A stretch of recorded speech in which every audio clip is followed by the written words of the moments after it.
We're back. You're right, Ben. The internet died. That is true. That is true. It's my footrest. Kicked the cord out of the outlet. But we don't die. We multiply, dear listener. Oh my gosh. Okay. We're now we have 2 streams instead of 1. Yeah. Well played. We're multiplying the work that gets done in post production. And also our frustration levels and. All right. Well, let's just get back to the stream. Let's see where. Well, as I was saying, like there's no real way to know that the past that you experienced is actually that you actually experienced it.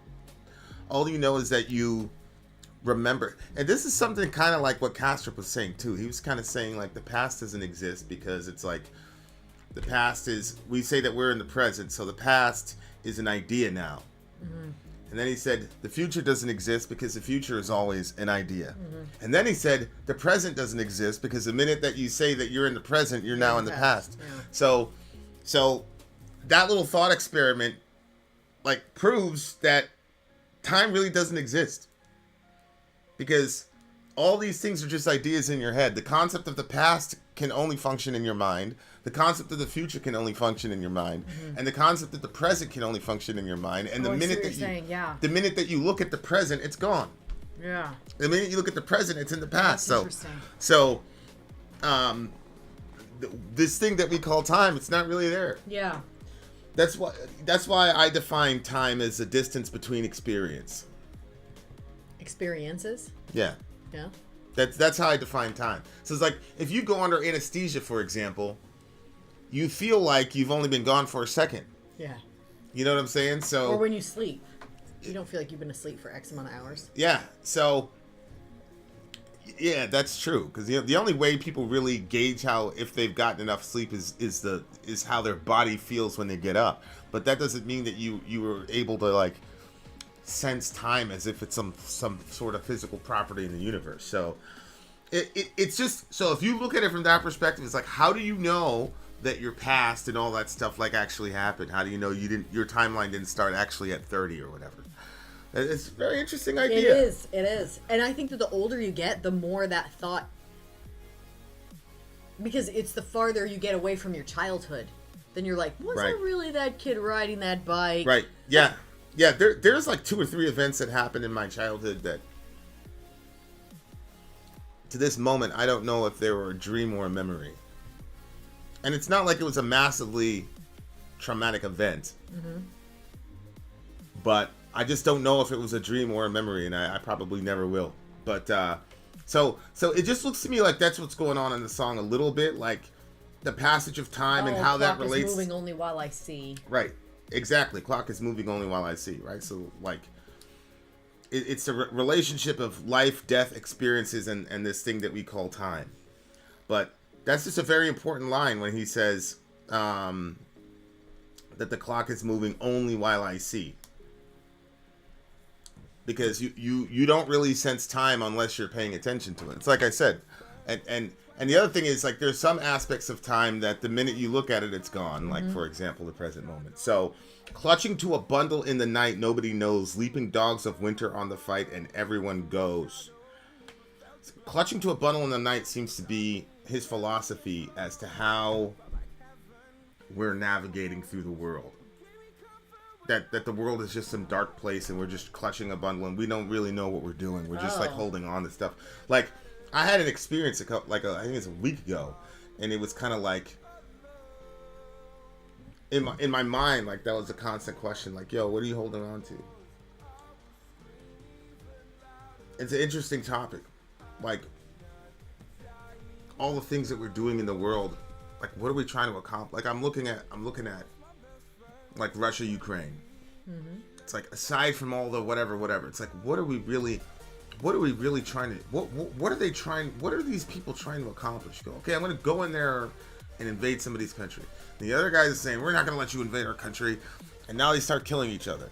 It's like, okay, but then what? Mm-hmm. But then what? But then what? And then at the end of the day, everybody's going to die. So it's like, why? So what the fuck are you doing? Why are you doing that? Yeah, exactly. Yeah, like, it's like, well, we're defending our homeland, which obviously, practically speaking, yeah, obviously you're defending your homeland, but I don't know, bro. Like, is it worth expending that kind of energy? I'm talking like it's just weird. Like when you think about like a lot of people generally really don't know what the hell they're doing. And like I look at Tom Brady, it's like, yo, this dude made his entire life about football. It's like, what the hell are you doing? Mm-hmm. Like it's over. Yeah. But he's like clutching, clutching to a bundle in the night. Ooh. Yeah. See, like he's just clutching, and like he doesn't really know what he's doing. Yeah. It's like, what is like Gene Siskel?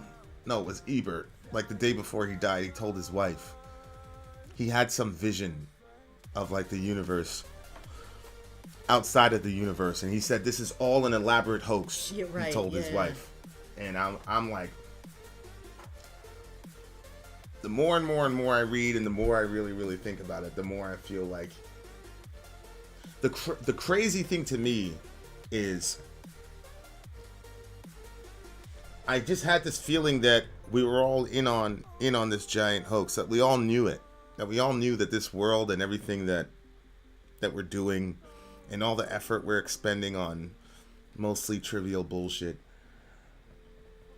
I just had this feeling that all of us knew it, like deep down, that we were all participating in this this theater of triviality and mostly meaningless bullshit. Yeah, I was talking to a mom today, and she was talking about how Sundays get a little chaotic at her house because it's church day and she's got a lot of kids. And I said, well, what's making it so chaotic? I mean, I knew what was making it so chaotic, but I still asked. And then, they said, well, I'm getting everybody ready to get out the door at the right time to get to church on time. And I said, well, why does everybody have to be dressed up to that degree? Why can't everybody just go in what they're wearing? And she was like, well, if I dress up to go to a funeral, I'm certainly going to dress up to go to God's house for sure, and I'm going to make sure my kids are dressed up too. And then I said, well, God doesn't care about what we wear. He cares about the intentions of our heart. So, the clothing doesn't matter. So just like at the end of the day, what are you doing? Stressing everybody out, and then running to church, and then everybody's stressed out at church. How much are they really learning? And then for what? So, if you consistently create a memory, like that's the stuff that people remember.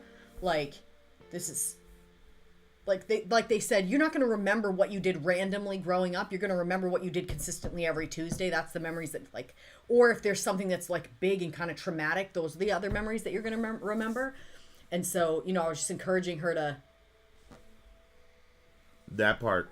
What? I'm not a very big believer in free will, especially not at the popular level. I don't think we can make a successful argument to say that time has to exist, because without it there'd be no free will. I don't believe in free will in the way that most people do. I'm not a libertarian. The idea that we have a free will is such an odd thing to me. Amy, that's the same thing. Kind of where I was going with my thought was just that intentionality. And that's the most important thing in human beings. So obviously, if your intention is to snuff out the life, like you're not bringing that life into existence, but you're killing it. That could potentially. I think that's one of the worst things that could happen on the planet, is that we kill other human beings, especially children. Well, from this worldview, the only thing that's valuable is human beings. Are people. Yeah, is human beings. Well. Consciousness, I guess, because I do think that the animals are important as well, because they do have a consciousness that I don't think is just going to die when they die. Well, it says they're not like a rock. I think it's in Ecclesiastes that says when an animal dies, its spirit goes back to the God who gave it to him. So I'm not sure, but I think for me... You're not sure what? About animals. If what? What are you not sure about with animals? Like, is there going to be a one-to-one correlation between this animal? Like, I believe there are going to be animals in the New World, but, if you had a dog Benji on the earth, does it mean that the exact same dog with the exact same experiences and apparently the exact same ego, does a dog have an ego? Like, does a dog understand that it is an individual animal? I'm not sure about that. But here's the thing about conscious. I don't know that my dog knew that it was an individual, but I know that my dog knew the other dog was the individual because it will search for him after he died. Yeah. And that gorilla that I just showed you the other day. Yeah, but that doesn't mean the dog. That doesn't mean the dog knows that the other dog's an individual. I mean, it could just be the scent, right? No. Like, are you sure you're not anthropomorphizing the dog? No, because it wasn't. He started acting like the dog that died. He did things he'd never ever done before. He did the same thing. He would run in the circle, like the other dog would go in a circle, dig at the carpet, go in a circle, and then lay down. And after that dog died, he started doing that. He was depressed for a couple weeks. He wouldn't eat. I mean... Right. So then the question is, like, do you think you can make a case that... Okay, so let's say that dog has an ego. Could you make a case that same dog with the same ego and set of memories is going to be around in 500 years? Could I make a case biblically? I don't think I could make a strong case, but I do think yes. I don't think that those experiences, especially because this is gonna make me cry, but animals have helped so many people. Like, there's a lot of people in our channel that their cat or their dog like helped them get through an extremely difficult time, and that's like another existence. And you said if that spirit goes back to where it came from God. Like, the spirit of that animal came from God. Like, it's not like a friggin' rock. I just don't think that God just... That's it. That's the end of it. Well, it's interesting in the situation with Balaam. You see that the donkey has an ego. Mm-hmm. Well, wait, how so? It says the angel of the Lord opened the mouth of the donkey so that he could speak. Yeah. And the donkey says, "I've been with you for 7 years. I've never hurt you." So that's a clear that the thing has an ego. He has an understanding. Mm-hmm. I've been serving you. Why are you treating me like this? Mm-hmm. But that was a miracle. That was a...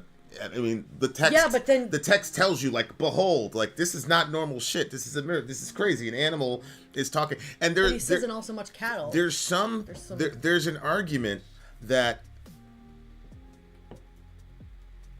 Balaam, that the donkey literally did not talk to him. It was just Balaam was just in an insane state, and the reason people say that is because in Jude, it says that a donkey opened his mouth in something, the prophet's madness.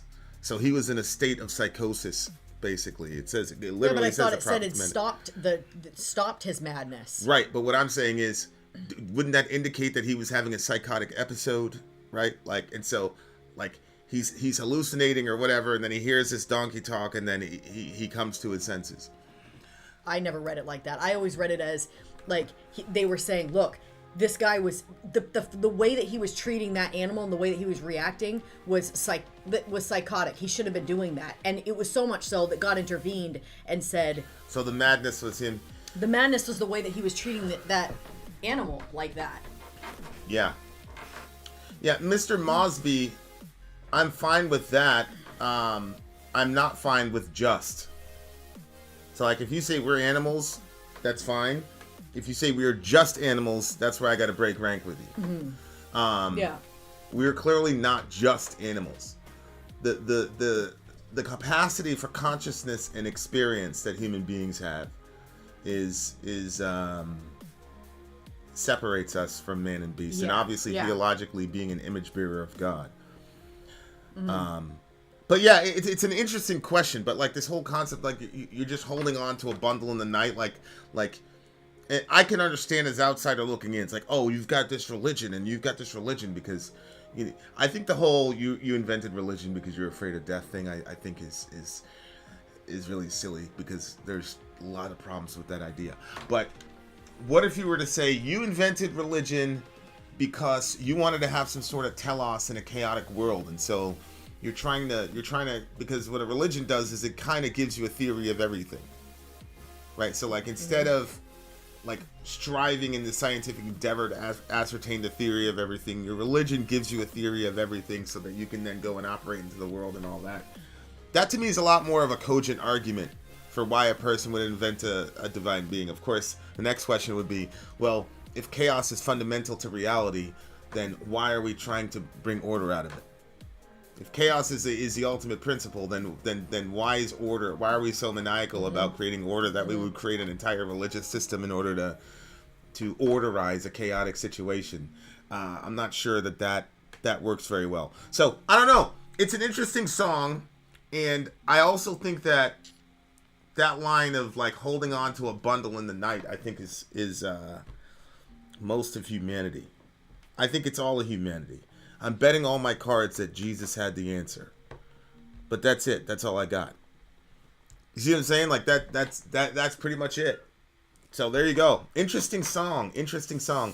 9.8 Luminous for says me. this is a serious personal question. If there's no free will, can we choose to be saved, or are we deemed condemned the original sin? My position is everybody who wants God will have him. Knight. So everybody who wants God will have him. That's my position. Okay, guys, we shall. What? That's another one. Isn't ego the last obstacle of material body when you think you're God? Well, according to Buddhism, Hinduism. Yeah. Yeah, I am not certain.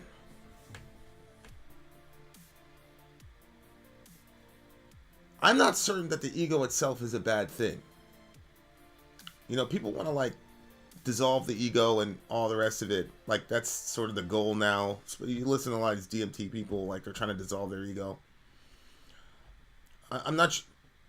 I think I'm almost certain that I don't believe that it's a good thing to completely dissolve the ego. Like your self-understanding that you are a separate self, separate from, other beings. But the reason a lot of people say that, though, is because, especially as Americans, we tend to be exactly what you're going to say. Completely individualistic.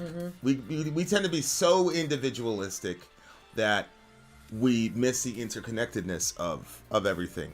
And so Western people are like dying and struggling to get rid of the ego death because they're in almost a solipsistic prison, because of this supposed radical individualism. So to me, like the whole like ego needs to completely die and go away, to me is a pendulum swing in the wrong direction. And that's one of the things that's fascinating to me about being a Christian, because you've got this concept of a Trinity.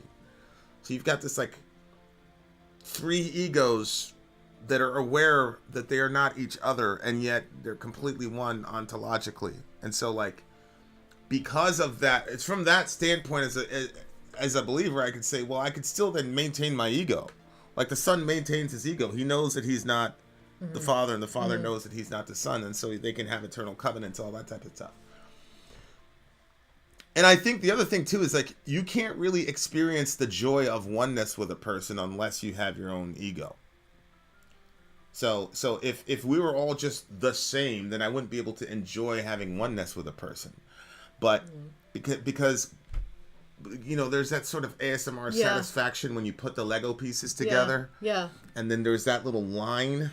Yeah. No, you're right. You're right. Right? There's that like satisfactory. So there's a sense in which if it was all just one, if you open the Lego case and there was just one big piece, right, it would be boring. It would be and the other thing about that is, in order to get any sort of variation, you would have to break it.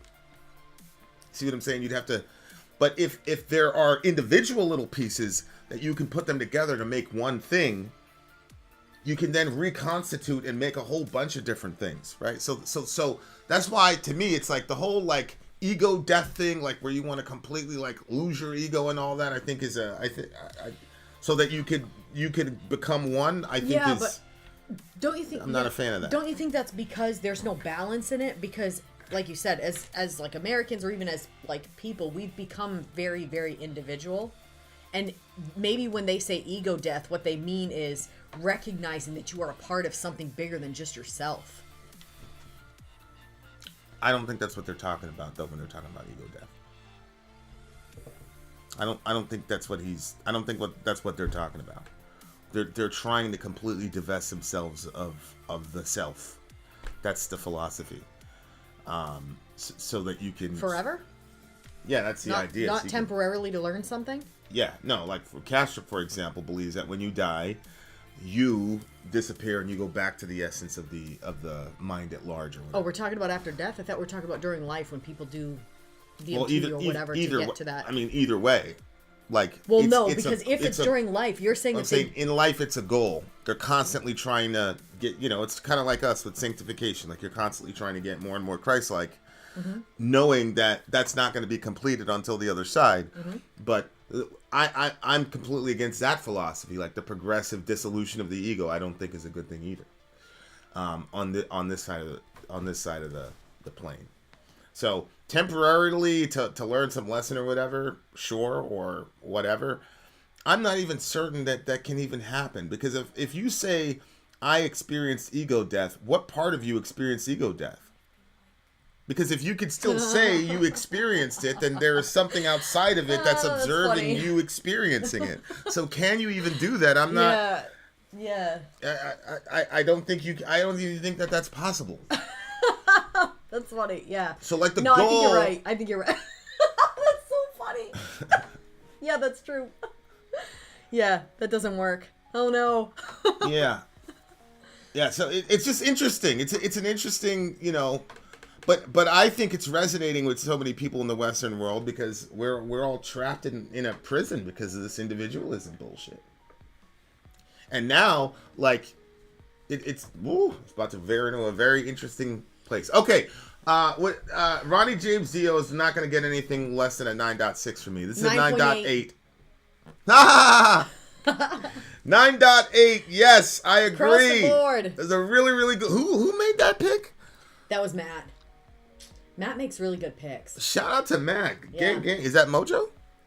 No. Okay. Shout out to Kai. Kai in the house. More to come, you guys. We've got John Lennon and Yoko Ono coming up next. Lennon but and you know what? Yoko I'm not going to Ono. say the name of that title twice, so you'll have to wait and see it when we start up again. That better not be the one with their butts. I hope it's not the one with their butts.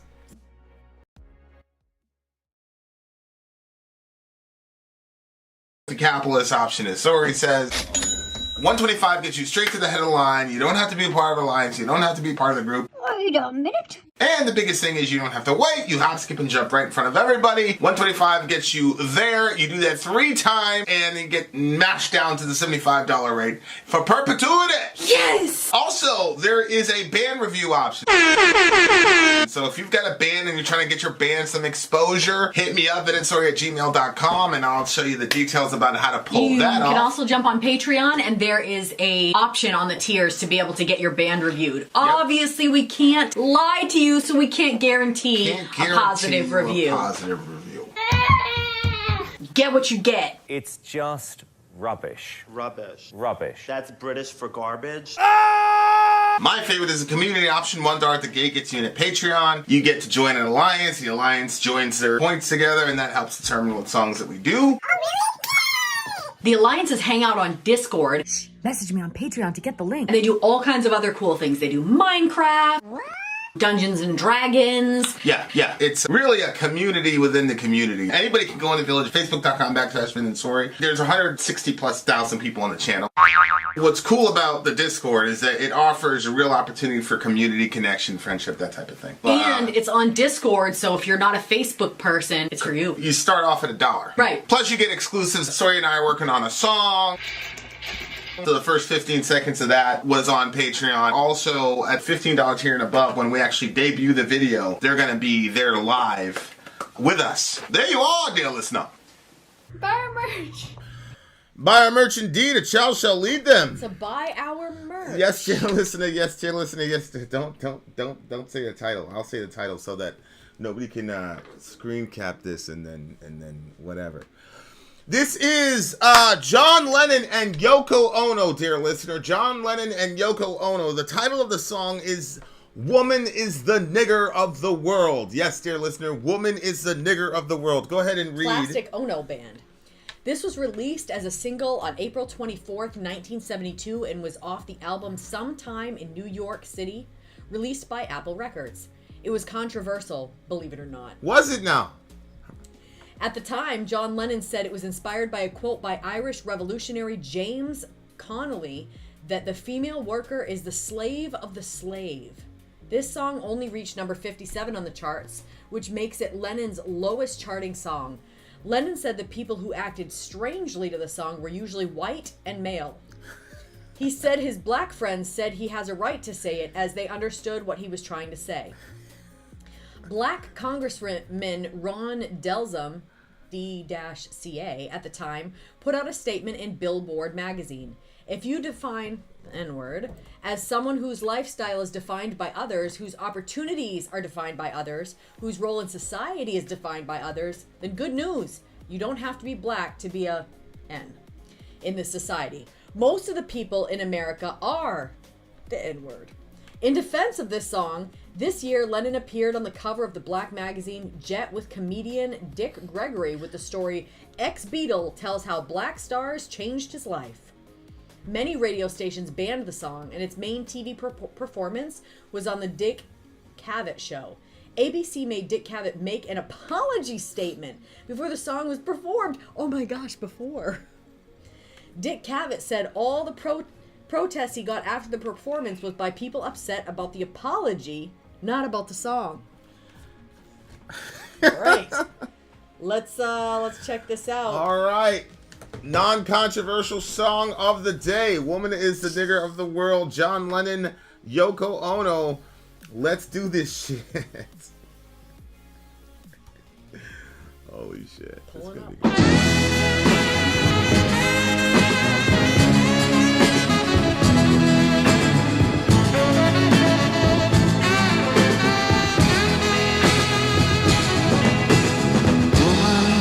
Is the leader of the world. Yes, she is. Think about it. Woman is the leader of the world. Think about it.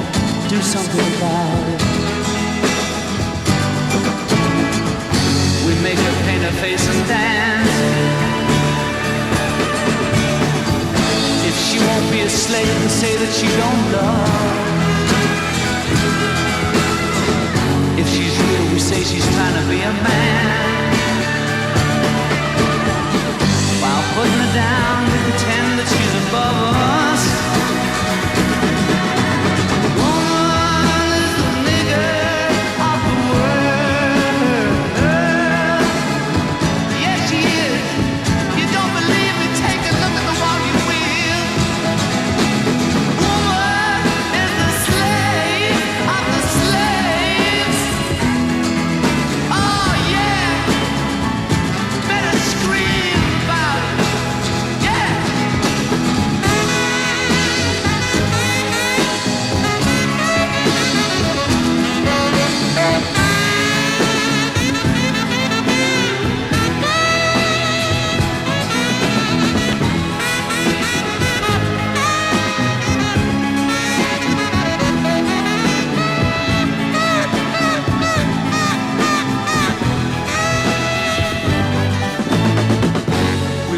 Better raise our children. Then we leave her flat for being a fat old mother hen. We tell her home is the only place she should be. Then we complain that she's too unworthy to be our friend.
why she has no guts or confidence.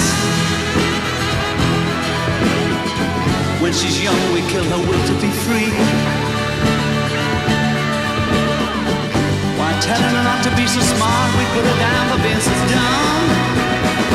Oh, well, woman is the nigger of the world. Yeah, she is. If you don't believe me, take a look at the one you're with. Woman is the slave to the slaves. Yeah, she is. If you believe me, better scream about. Ooh.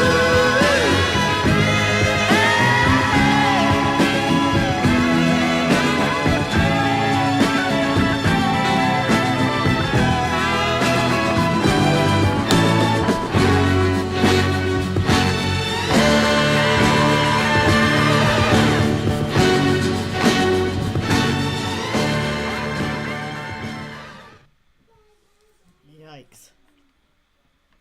Holy shit.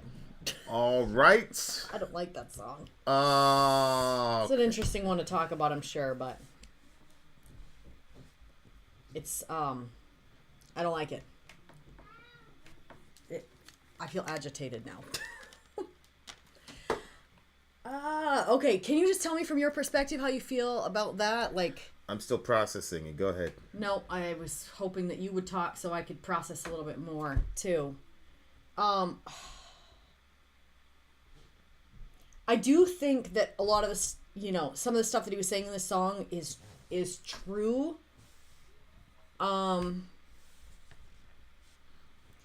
having a hard time to look past the N-word on it because, like, and saying, like, a slave of the slaves, I'm not really sure where that, what does he mean? Like, That was some, what's his face's, that some activist in Europe, that was the quote. oh, the activist in Europe said He that. So said he's that- quoting the activist? Yeah. And where is the activist getting that? Like, I don't understand the concept. A slave of a slave? Probably because the capitalists enslaved their workers, and then those enslaved workers treat their wives like slaves, basically. So they'd be the slave of the slave. Yeah. I don't think he should have done that. I think that, honestly, I think what he was trying to accomplish, he could have, like, this song is extremely negative to me, and the negativity of the song is like, I don't like the negativity of the song. I think that he could have exalted women while talking about the problem with how women are treated, but instead it's like the chorus, I don't like the chorus at all. Like, it's offensive, it's frustrating. I don't like it. I do think that the concept of we make her paint her face and dance, if she's real, we say she's trying to be a man. While putting her down, we pretend that she's above us. I think that for women, stuff can be very confusing because it is a bit unclear as to what's expected or what. Like, it seems to me that men are able to kind of just, like, live their lives and kind of do the things that they want to do, where there are still social structures for women that, like, you have to fit into these social structures, and you can't do the thing, like, you know, we see it all the time. Women cannot do the things that men can do, like, relationships, like, you know, if you look at the manosphere, like, women cannot do what men can do in instances like that, but I think that the other problem too is that this does depend on the man that she's with. So, for instance, verse 2, we make her bear and raise our children. I find that phrase offensive too, because it's like, who's making who do anything? Nobody's making me bear children and raise my children. Like, that is my honor. That is my, and it's phrases like that I think take away from the entire thing that women do. Like, that's our glory. That is our, like, I was reading this thing today, like, just talking about what? I don't think it's the raising of the children that's the problem in verse 2. It's we make her. It's what happens after that he has a problem with. Well, he says we make her. He doesn't say she bears and raises our children. Yeah, but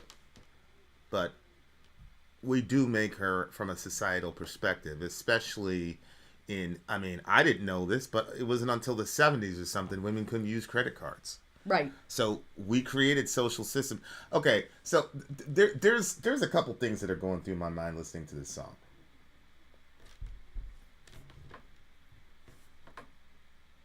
Some of it has to do with the blind spots that white people have.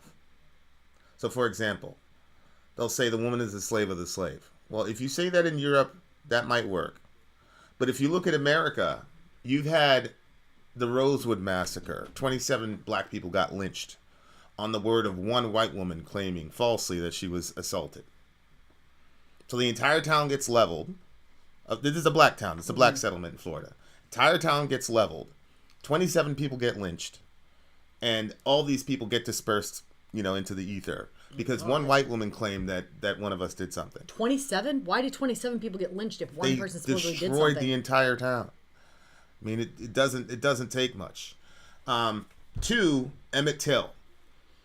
White woman who now admitted she lied and there's no justice going to happen. So this idea that the way that women are treated is equivalent to the way that niggers get treated in America is just untrue. But John Lennon was not born in America. Mm-hmm. John Lennon doesn't have the legacy of Emmett Till and all those things in his head.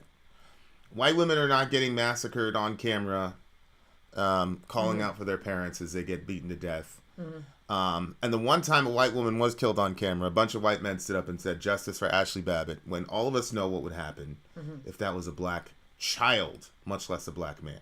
So that's one category for me where I say, no, that doesn't make any sense. But that's John Lennon being very ignorant of the specificity of how racism has affected America, especially the degree to which black people have been dehumanized in America. Mm-hmm. So that's one category. However, I have often said that the term fetus is the new nigger.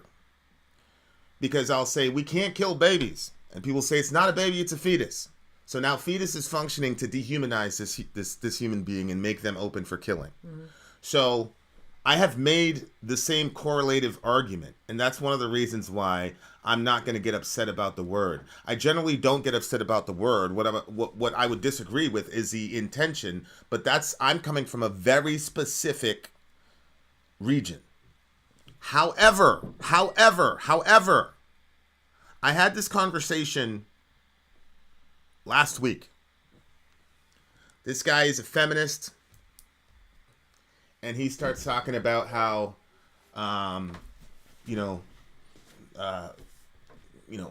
women should be able to express themselves sexually, blah, blah, blah, blah, blah. I said, oh, yeah, okay. And, of course, he's talking about pornography. He's like, hey, they want to do it, blah, blah, blah. So then I start explaining to him. We just got, by the way, you guys should look at this. It's called Consider Before You Consume. And it's this girl, they told her that she was going to go... for a photo shoot. For yoga pants. She was a yoga instructor. She's a yoga instructor. They told her she was going to go to her... So she flies out there. And then long story short, she ends up being naked. And then she ends up shooting a porn. Which 3 days later, everybody in her... They would no. It was rape in my because they stripped her. She tried She to was saying no. She was trying to get out. According to her testimony, she tried to escape. She said she ran down the hall naked. Yeah, because she wanted to get out of there. They put her back in there. So in a rare moment of justice, the people that did that to her ended up in prison for 20 years. Okay, which is still nothing. Which is nothing. Because she was not the only person they did this. They just did a bunch of girls. They did this to a bunch of girls. Okay. Bunch of lives. Okay. Another situation. Underage girl, minor, gets kidnapped. Dude starts raping her on camera. This is an underage girl now. He starts assaulting this girl on camera. She shoots up on the stats. I guess just like YouTube has algorithms, this site has algorithms. So this girl becomes massively popular because a lot of these dudes are into this underage thing. And she became really, really popular. And the way that her mother found her was because people were like, yo, your daughter's blah, blah, blah, blah, blah. And that's how the mother found her. When the mother got to her, this dude had gotten her pregnant, marched her into the clinic, and forced her to kill that child. She wanted the kid. She wanted the child. So I explain this to dudes. And I say, there is no way for you to patronize that kind of business and know the situation of that girl. On top of that, a lot of girls in that industry have previously been sexually assaulted. So now you are getting off. And I said this explicitly. I'm like, you are jerking off to the trauma of this woman. We'll just agree to disagree. Yeah, I know. That's what he said? I know you'll agree to disagree because you're a sick motherfucker. And so on that grounds, that's just one example. I have showed people the Planned Parenthood sting videos where the guy's posing as a 25-year-old and he's got a 15-year-old girl, and the Planned Parent counselor doesn't say, "Oh my God," which is a woman. She doesn't say, "Oh my God, you're sexually abusing this girl." Blah blah blah. Nope. She explains to the girl after she kills that child how she can be back out on the street, even though she can't. She gives her a paper. Correct. And circles it. So this is already something that they had in their drawer. Why does she have that pre-printed? Correct. She passes them a paper and she says, call this number. They're going to ask you a lot of less questions. They're going to ask a lot less questions. Correct. I shot an expose video about this where it was the Department of Justice. This is the American Department of Justice.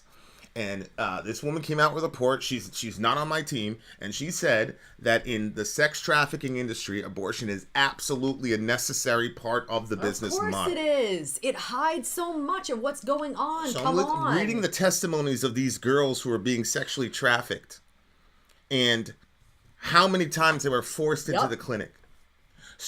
We know people personally. So there's an obvious link to that, but both of those institutions, the pornography institution and the abortion institution, benefits men exponentially more than it benefits women. That's a fact. So when John Lennon says that, what's the name of the title? Woman is the nigger or whatever. Of the world. Woman is the nigger of the world. I'm sorry, but if you look at the sexual exploitation of women on a global level, we're supposed to be progressive. In the Western world and in Europe, we're supposed to be progressive. We're trafficking the shit out of these. I had an actual moderated debate about the sex trade, and I had a woman defending the sex trade. You know, where New Zealand, which counts kind of as a Western country, they decriminalized all three phases of the sex game. Okay, so you've got the woman, the pimp, and then the John. Okay, and so in America, all three are penalized, right? Mm-hmm. They've got this thing called the Nordic model, which is the model I support, where the woman doesn't get any penalty at all. She gets some money, she gets some rehab, and then they do some voc rehab, get her out of there. And the John and the pimp pay a severe penalty, severe price, right? That's the model that the exploiters get fucked up and the exploited person gets rewarded for fucking surviving. Okay? But New Zealand, because they're so fucking progressive, they unleashed all three phases of the sex game. You know what happened? Literally the next year, the United States State Department declared them a destination country for sex traffickers. That's a fact. You can watch the debate.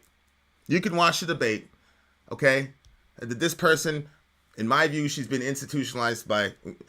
I'm not going to get into it because we know her personally.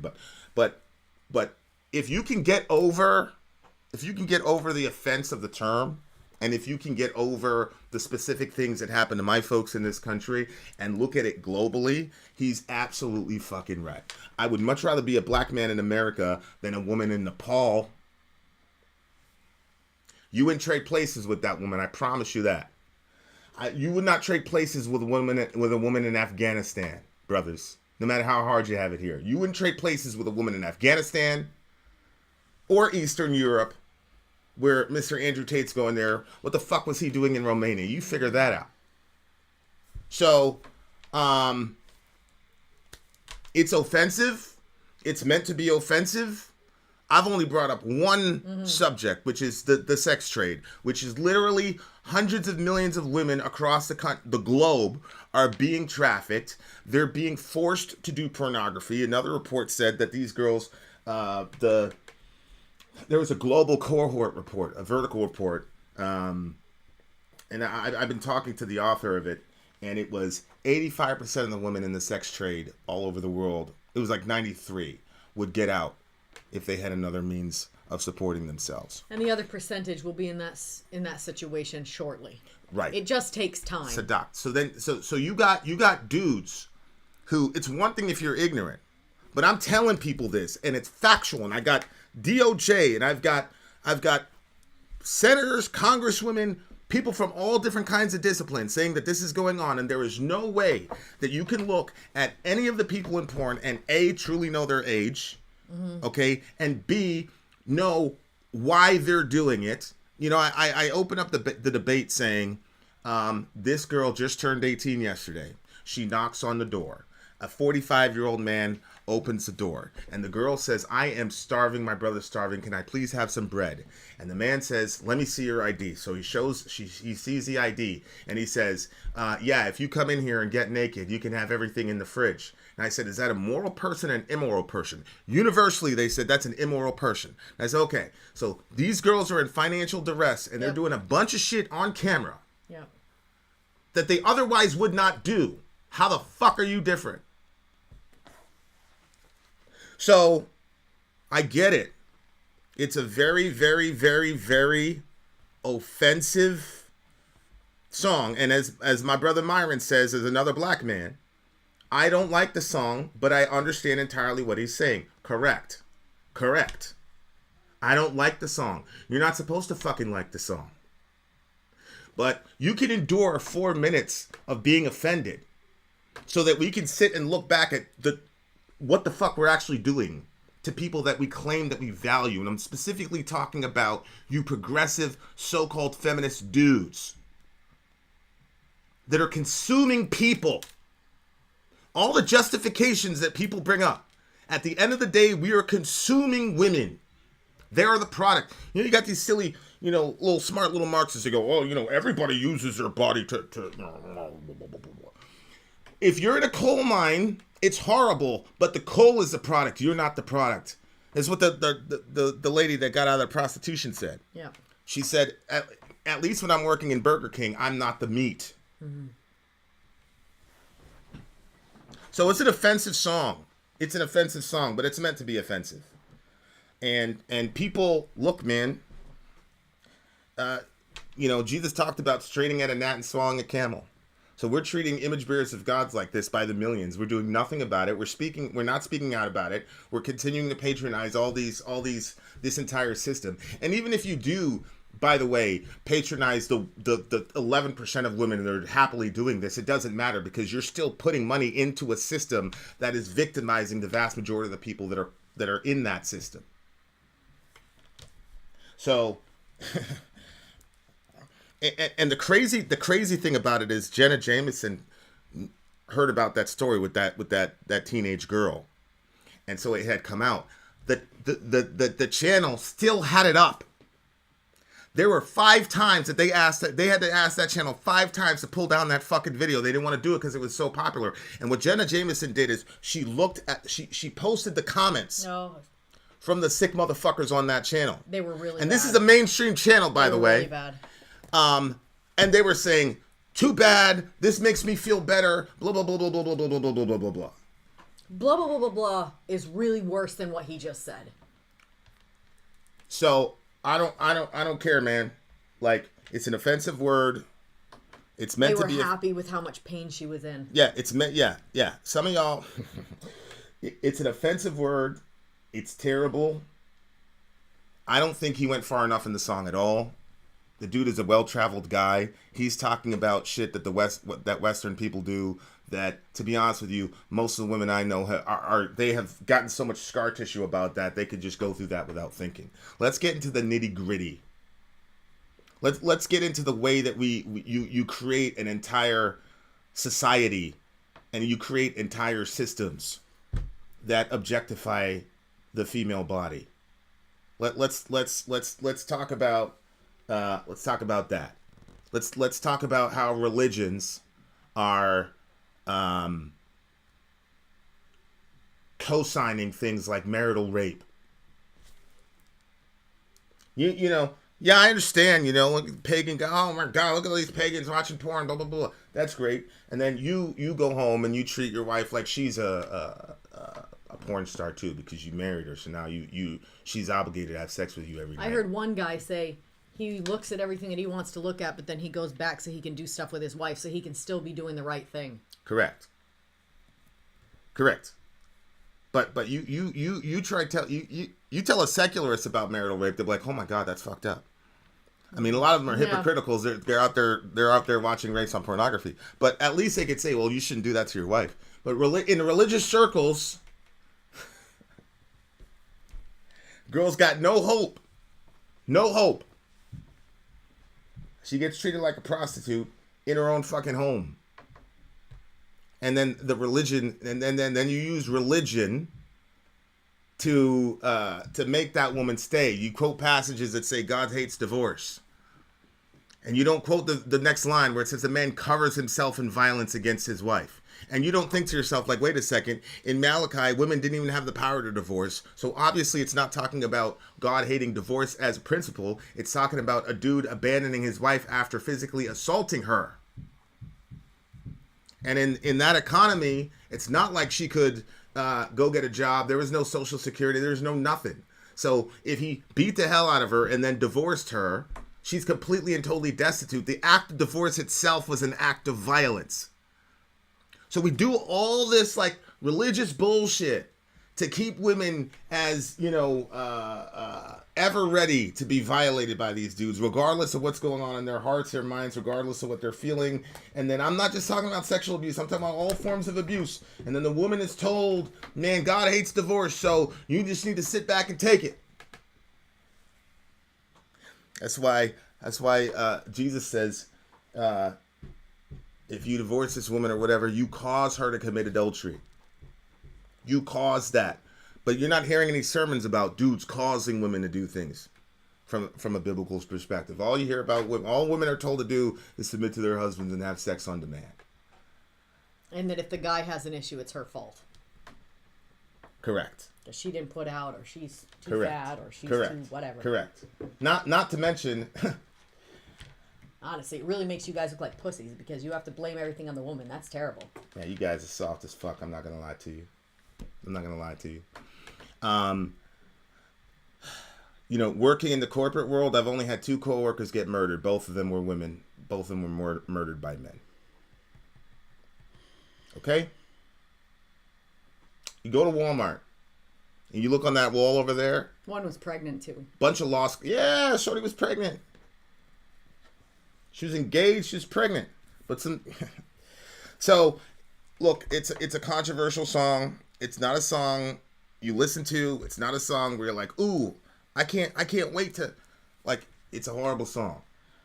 My criticism of the song was that for the depth of the pain of that word, the things he was complaining about don't match that. Yeah, no, I agree with you. Right? Like, saying that she's a fat hen and all the rest of it, it's hurtful, it's painful. Yeah. But if you're going to use a word like nigger, you got to come out guns blazing. You can't complain that they have to wear makeup and all other types of shit and then use the term nigger. That's my only problem with the song. The word deserves a lot more levity, and women in the world, and John Lennon has traveled the world, experience a lot worse than the shit that, basically this is shit that, suburban white women complain about, to be honest with you. This is a suburban, so it's like, it's trivial suburban white women complaints, but you're using this heavy word loaded with so much pain and meaning. That's my only criticism. Not saying the things that he brought up aren't issues, but yeah, I agree. It was. Oh yeah. I didn't even think about Sharia. Sharia's. I mean, there's a movie called The Stoning of Soraya M, and I don't encourage you to watch it. Girl gets assaulted. She's in an Islamic context, and they stoned that woman to death. And they were extremely realistic about the way they did that shit. female genital mutilation in Kenya. System. We're talking about a system here. That's a system. So that's my problem. My problem with the song is that if you're gonna use a word like that, bro, you gotta come with the heat. You can't come with shit that spoiled suburban white women complain about. Oh, I have to sing and dance. You're making me wear makeup. Come on, bro. That's my problem with it. Other than that, the concept is absolutely fucking true. The concept is true. And everybody knows I'm a lover of my people. And everybody knows this has been a bad week for my people once again. But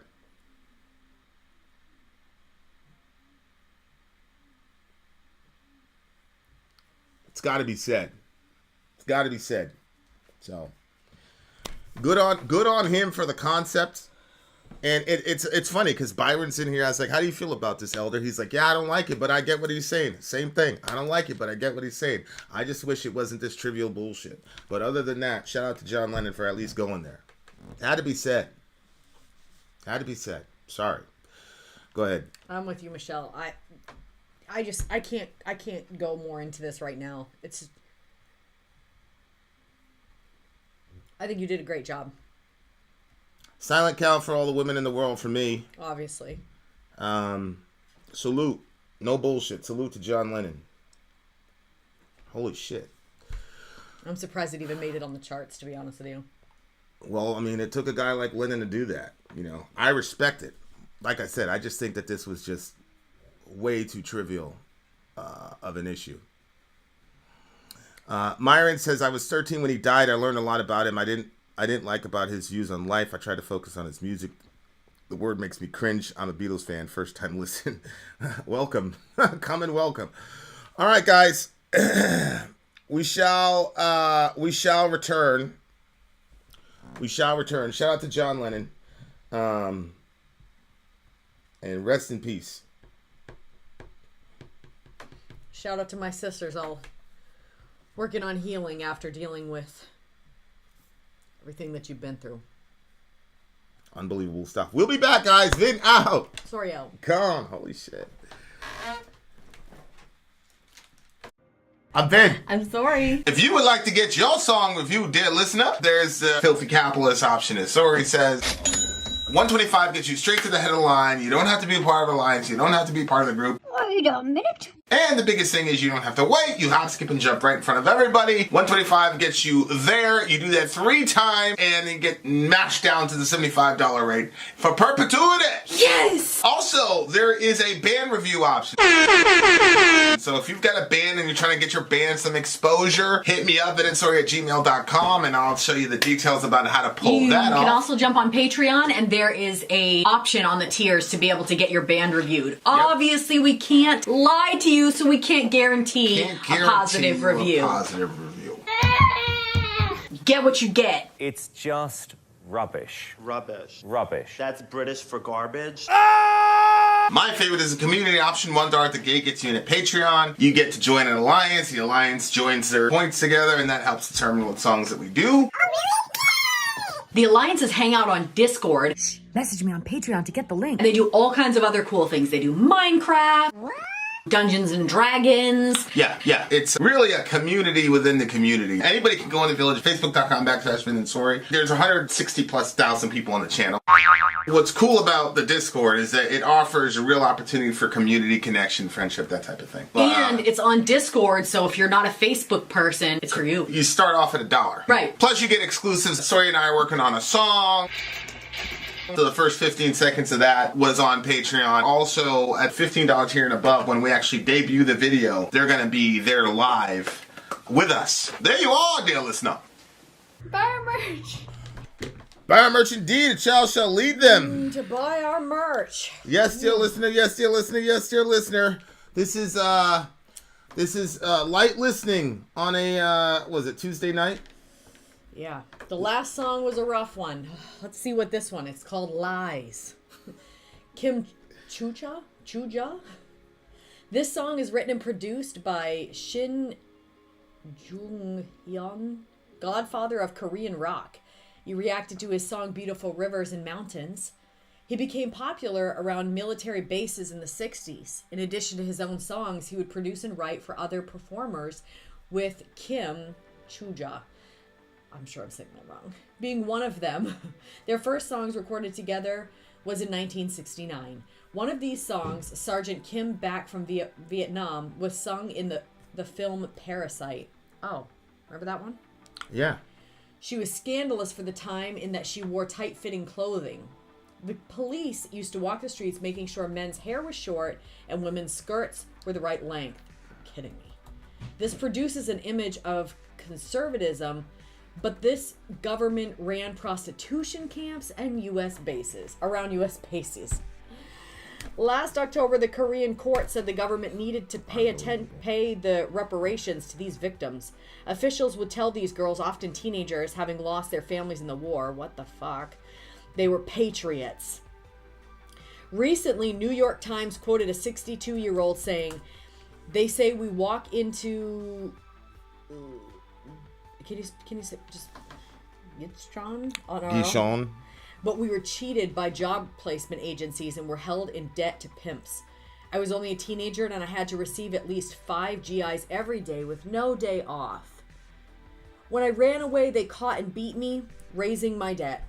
This song was released in 1971. The song was banned on the grounds that it breeds distrust. Her manager attacked her with a broken bottle when she refused his proposal for marriage and had to get facial surgery. Her career largely ended when most rock musicians were arrested on marijuana charges in 1975. One of those, Shin Joing-hyun, a songwriter of this song, was put in a mental hospital until his assassination of the then dictator Park in 1979. Jeez. Oh, yay. Okay. Ugh. Let's go. Well, I mean, there it is. There it is. Unbelievable. I'm just getting the lyrics up real quick. So am I. Just get the lyrics up real quick. Oh. Genius is like, no. He's got it on there. It wasn't coming up. I was doing something. All right, guys, here we go. Oh, that's Kitty Dog. Honey, I got the lyrics there. I got them already. We're good. All right, guys, here we go. Kim, how do you say your name? Chuja. I'll just say that. Let's go. If I can find you. Where'd you go, shorty? Kim. Keep talk to. Oh, I think I got it. It's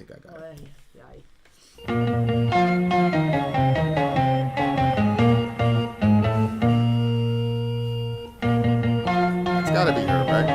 Her? That's yeah.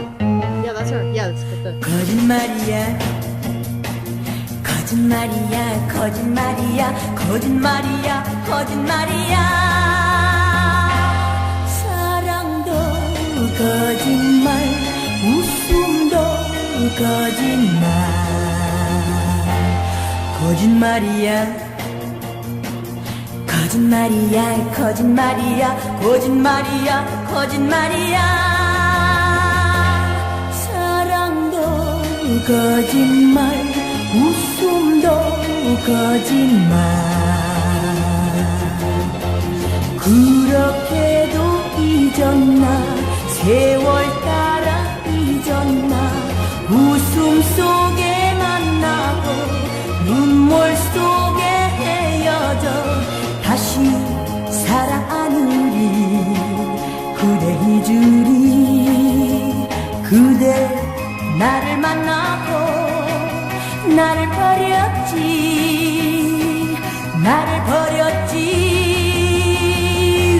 거짓말이야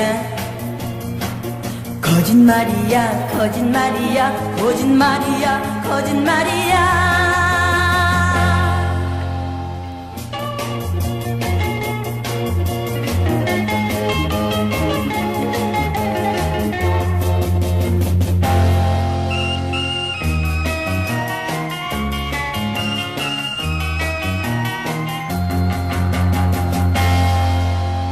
그렇게도 잊었나 세월 따라 잊었나 웃음 속에 만나고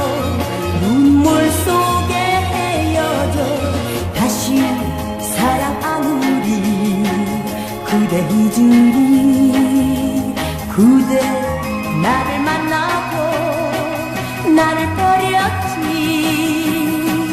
나를 버렸지 거짓말이야 거짓말이야 거짓말이야 거짓말이야 거짓말이야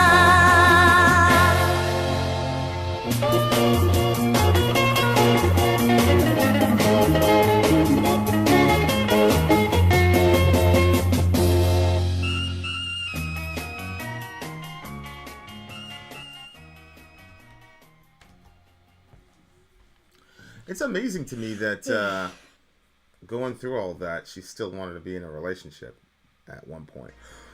Yeah, I don't. Was this before or after all of that? Well, it must have been after. I mean, she was. How old was she? 50. Well, how old was she when that? When the guy went after her with the bottle? No, she was. Wasn't she part of the thing with the GIs and all that shit?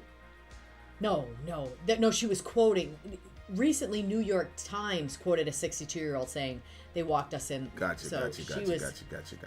So that's the context that she came out of. I gotcha. I gotcha. Man, talk about the universality of experience. Yeah. So she's saying that love and smiles are a lie. And then the meat of it, it's in the middle. It's really forgotten like that. Forgotten with the time. Met in the smiles and parting in tears. I will never love you again. I will never love again. You have love you again? I'll never love again. Yeah. Yeah, that is different for sure. I will forget you. I have tried for half an hour to get a sweater. Huh? BC's trying to get a sweater from LL Bean, I think.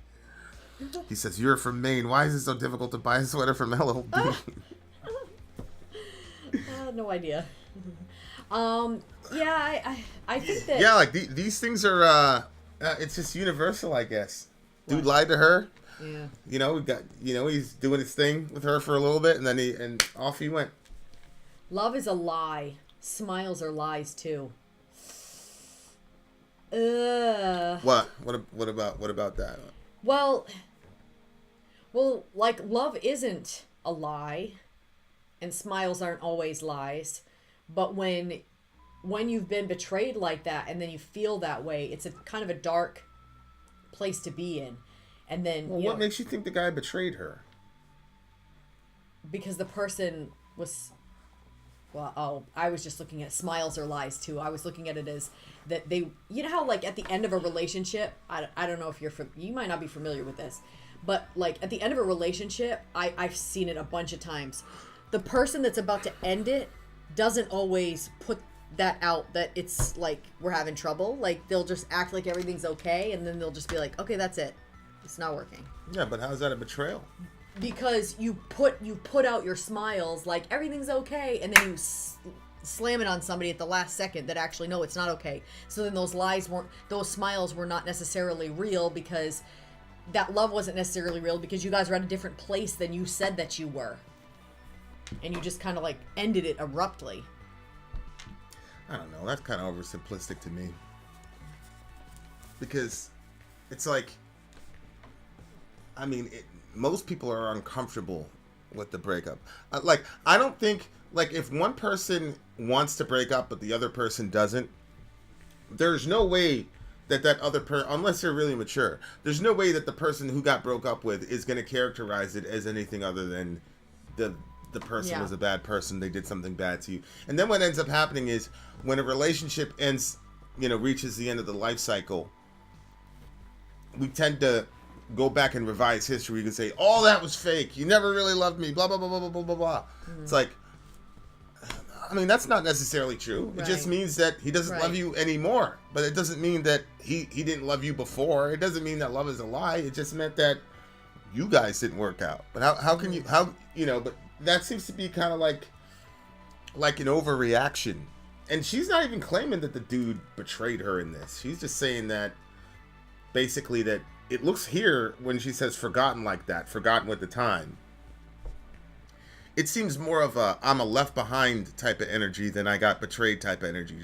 You just forgot about us, or the love kind of waned over time, and it got to the point where it was so thin that you didn't even remember Yeah. It's almost like you didn't remember me, that type of thing. Yeah.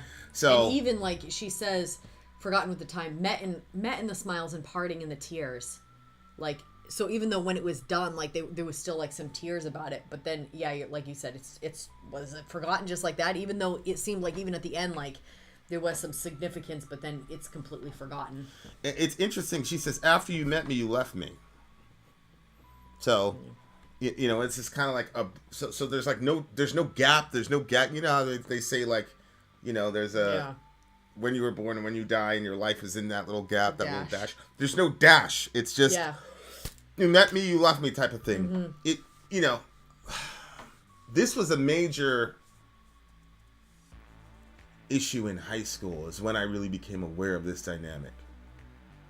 I didn't have a father to explain, you know, how to manage myself with females or how to manage my inclinations. Mm-hmm. And my mom and I didn't have the kind of relationship where we were talking about that. Like my mom, like I remember overhearing her say, like, they're becoming men. Like, I don't know, you know what I'm saying? Like, I remember her talking to her friends in the room, and, you know, and so, like, she didn't really talk. So I didn't really have a good understanding of how, not even women, but I mean, we were kids. I mean, 14, 15, 16-year-olds, like, how they interpreted sex and sexuality. You know, when we were coming up, we were here, it was about being a player and this and that. So it was a game, and I'm very competitive, and so, I want to get the prettiest girl, and if I can, you know, what, blah blah blah, with the prettiest girl, then boom, and I'm competing with drug dealers and yada yada yada yada yada. So that was my mindset. Like there was no like concept of, hey, if a girl gives this to you, it's a very big deal. Yeah.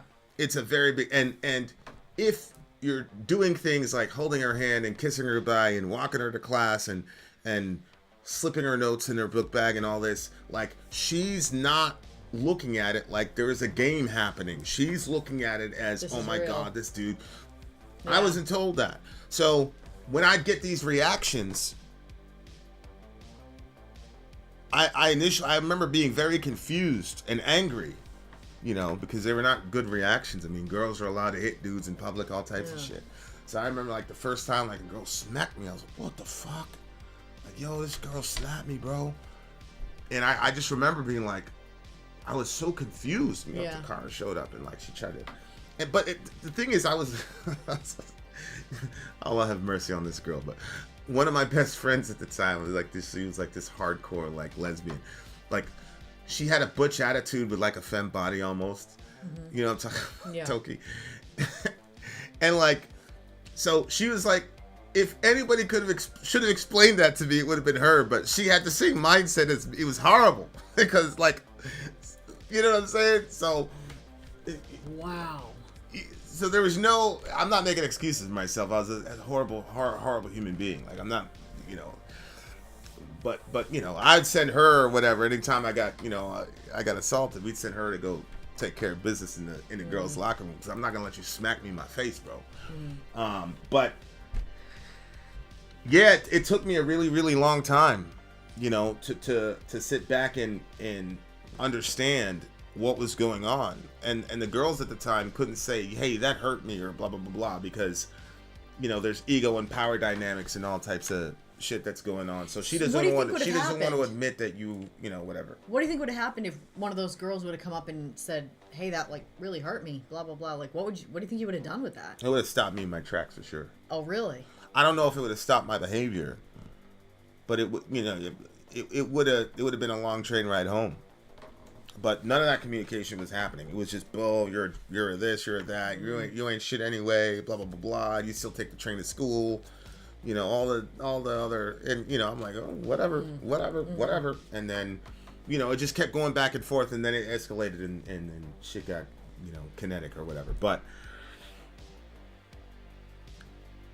so I'm looking at it from that perspective. Like, I'm not sure that he necessarily betrayed her. I just think that, you know, that was the end of the line for him.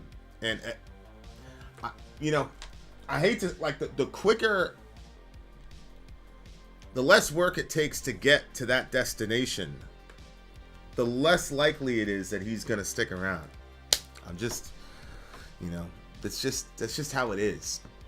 Yeah. And I understand with girls in relationships, like we're watching it with this manosphere bullshit. There's a lot of pressure on them to put out, but then when they do that, there's that loss of respect, and it's harder for the dude to stay. But then if she doesn't do it, then there's going to be a loss of interest because there's these other girls trying to get to him. Yeah, it's like impossible to win. No, I don't think it's impossible to win because the type of guy that, okay, and I'm sure you're going to have something to say about this, but like the type of guy, they're looking for one thing or another. Are they looking for the relationship or are they looking for sex? If they're looking for the relationship, then I think that they're going to stick it out. Like if they actually want to say, hey, is there a future here or not?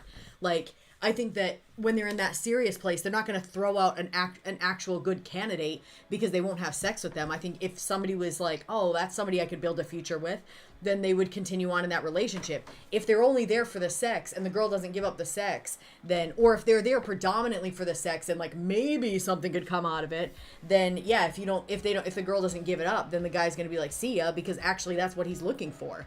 So if you just, and I hate it when they say that in the manosphere, like, okay, because let's say a girl has a history where she's just given it up too easily, and now she's at a more mature point in her life, and she's like, shoot, I shouldn't have done that. Like, why did I do that? Like, I'm feeling personally degraded. I'm not feeling it's feeling less and less and less each time. And then she says, you know what, let me make a change. Like, let me actually start trying to find somebody that I can build something with. And I'm not going to just give it up like that, because every time I do, I feel like shit. I'm not doing it.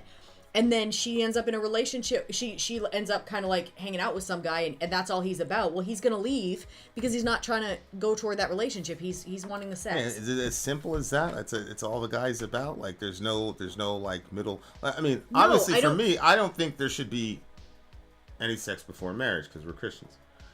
But if you don't hold to that worldview, there's no like line to where, like. So how long does he have to wait before you don't classify him as a scumbag for wanting to have sex? Well, I think he wants to have sex right at the beginning. It doesn't make him every a scumbag for wanting sex. Every dude wants to have sex at the beginning. I think lots of guys want to have sex at the beginning. That doesn't make you a scum. I don't think that makes somebody a scumbag. I think that makes you normal. All right, go ahead. Like, and I think there's lots of girls. So the girls don't want to have sex at the beginning? I met hella girls that want to have sex. Literally was just in the middle of saying, I think that also there's lots of girls that want to have sex right at the beginning. Aggressive girls, man. I'll tell you what. Yeah, but you have to recognize that is something that is it's extremely special in a relationship. Like when you guys are connecting at you're trying to know each other, you're trying to build together. Like that's something that's like awesome. But if it's something that you're just throwing it out all over the place, it's gonna have a deleterious effect. There's no other way around it. Yeah, I think in the early aughts you had this whole like friends with benefit stuff, blah blah blah, and it was just a Ponzi scheme that benefited dudes. I don't think you get 10 girls. I don't think it's possible. Also, that like being the cool girlfriend. Oh, I'm fine with him going to the bar. I'm fine with him going to the strip club. I'm fine with him. Like, there's tons of girls still saying that. I find that so extremely hard to believe that people are completely fine with their man going to some strip club. Well, yeah, but. Especially like if they're in a serious relationship. With the hookup culture stuff, it's like, or the friends with benefits stuff, it's like, oh, we're friends, so we're gonna have an emotional connection, and we could just have sex, and it'll just be that, and blah blah blah. Like, it never worked. 99% of the time, the girl caught feelings, and the guy was off with his real interest. So. It's a hard landscape, man, to navigate. It really is, and that's why like. It's very fascinating. Like I'm watching, to me, what we're witnessing is the crumbling of the sexual revolution. Like that's one of the byproducts of that is the manosphere. Mm-hmm. That's one of the byproducts of the brokenness of the sexual revolution, and this idea that male sexuality and female sexuality are just equal, and it's just social conditioning. And people want to say that so that we can have this ridiculous idea that there's no differentiation in the species because people have political, whatevers that, but on a practical level on the ground are really, really damaging. But just because a relationship, whether you're a girl or a guy, because guys feel used in relationships as well, just in different ways. But whether you're a girl or a guy, just because you had a bad experience doesn't mean that love is not real. But a lot of times people will say that just because obviously they're trying to protect themselves. Yeah. But you can't protect yourself by locking yourself in solitary confinement. I mean, if you lock yourself in solitary confinement, everybody absolutely, you'll be protected from what people can do to you. Yeah, they say the walls that we build up around ourselves oftentimes become the prison cells. Yeah, they're prisons. So you got to think about that as well when you're doing it. Decent song is a 7.4 for me. The 7.8. All right, dear listener. We are not going anywhere, and neither should you. Blue Oyster Cult is next. Blue Oyster Cult is next. More cowbell. Then out. Sori out. Gone. Yeah. I'm Ben. I'm sorry. If you would like to get your song reviewed, dear listener, there's the Filthy Capitalist option. As Sori says, 125 gets you straight to the head of the line. You don't have to be a part of the alliance. You don't have to be part of the group. Wait a minute. And the biggest thing is you don't have to wait. You hop, skip, and jump right in front of everybody. 125 gets you there. You do that 3 times, and then get mashed down to the $75 rate for perpetuity. Yes! Also, there is a band review option. So if you've got a band and you're trying to get your band some exposure, hit me up at sori@gmail.com, and I'll show you the details about how to pull that off. You can also jump on Patreon, and there is a option on the tiers to be able to get your band reviewed. Obviously, we can't lie to you, so we can't guarantee a positive review. Get what you get. It's just rubbish. Rubbish. Rubbish. That's British for garbage. My favorite is the community option. $1 at the gate gets you in at Patreon. You get to join an alliance. The alliance joins their points together, and that helps determine what songs that we do. The alliances hang out on Discord. Message me on Patreon to get the link. And they do all kinds of other cool things. They do Minecraft, Dungeons and Dragons. Yeah. It's really a community within the community. Anybody can go in the village, facebook.com/Ben and Sori. There's 160,000+ people on the channel. What's cool about the Discord is that it offers a real opportunity for community connection, friendship, that type of thing. And it's on Discord, so if you're not a Facebook person, it's for you. You start off at $1. Right. Plus you get exclusives. Sori and I are working on a song. So the first 15 seconds of that was on Patreon. Also, at $15 tier and above, when we actually debut the video, they're going to be there live with us. There you are, dear listener. Buy our merch. Buy our merch, indeed. A child shall lead them. Buy our merch. Yes, dear listener. Yes, dear listener. Yes, dear listener. Shout out to my homie, Middle Earth, who got us this goodness. Yeah, good thing, too. Yes, sir. Blue Oyster Cult is Blue next. Oyster Not Blue Cult. October, as I thought. Cities on Flame with Rock and Roll is the name of the song. Here is the debut single from Blue Oyster Cult. You've reacted to their Don't Fear the Reaper and Godzilla. Sandy Pearlman, a man with a graduate degree, put together a band that he would be the lyricist and manager of. They were originally known by Soft Underbelly as a psychedelic band and were signed with Elektra Records. They left Elektra Records after becoming frustrated at the label. They played at a swingers party at a closed summer camp, which introduced them to David Lucas, who recorded their demo. Ooh, you know what would be interesting? Is if record labels, there was like a rating system. What do you mean? So that the people that work underneath the record label, if they're like, this is a trash label that treats you like trash, they could get a really low rating. So then a lot of bands would be like, wait, they've got a really low rating. I don't want to work under them. Yeah, I mean, yeah. They played at a swingers party at a closed summer camp, which introduced them to David Lucas, who recorded their demo. Clive Davis was impressed by them and signed them to Columbia Records. Their manager, songwriter Sandy Pearlman, came up with a new concept for them. Their new name was Blue Oyster Cult, and they were to be an American answer to Black Sabbath. Okay. Almost all of the heavy, hard bands were either at Atlantic Island or Warner Brothers Records, and so Columbia was moving into that market with Blue Oyster Cult and Aerosmith. Oh, okay. The band used occult imagery, which caused a ton of mythos around them at the time. Even with them in 1975, saying their logo being a swastika substitute. Oh. The artist of the logo vanished after the NYPD put him up as a person of interest in a murder case. Jeez. Behind the scenes, they were considered What the less hell? occult and were more just smart with a fascination in psychology and World War II. It's funny how perceptions change. Their hit Don't Fear the Reaper was controversial in people thinking at the time the lyrics were encouraging suicide, though some argue the opposite. But today we think of it as a funny, more cowbell song. This Told ya. is their first single from 1972. Shout out to my big homie Middle Earth. All right, guys, here we go. Blue Oyster Cult. Why did go. you just pass this to me? I just assumed your phone needed to be charged. not Might as well yet. charge it while you're sitting. Blue Oyster Cult. I was going to say Don't Fear the Reaper, but that's not it. Cities on Flame, let's go. With rock and roll. With rock and roll.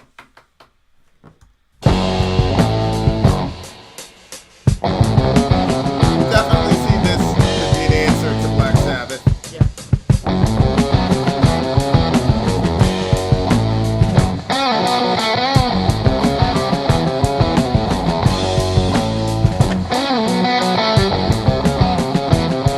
My heart is black and my lips are cold. Cities on black.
Okay, Blue Oyster freaking cult. That was 1972. It was still 1972 with the Revos. When it first started, I thought it was going to be, you know that song, I Love Rock and Roll? Yeah. I thought that was going to be in it because I didn't know where it was. And it wasn't that at all. That's what, you know, hip rappers. Well, hip hop. Rapping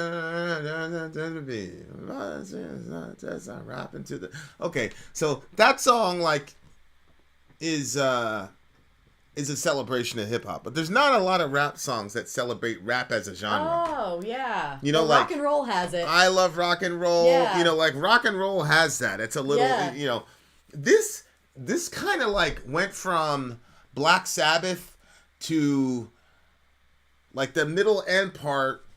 It was almost like progressive-ish a little bit, and I hate progressive, but they didn't go crazy with it. No, I mean, it's just a I liked 5-minute it. song, a 4-minute liked song, but they did add like that. Was it an organ, a piano?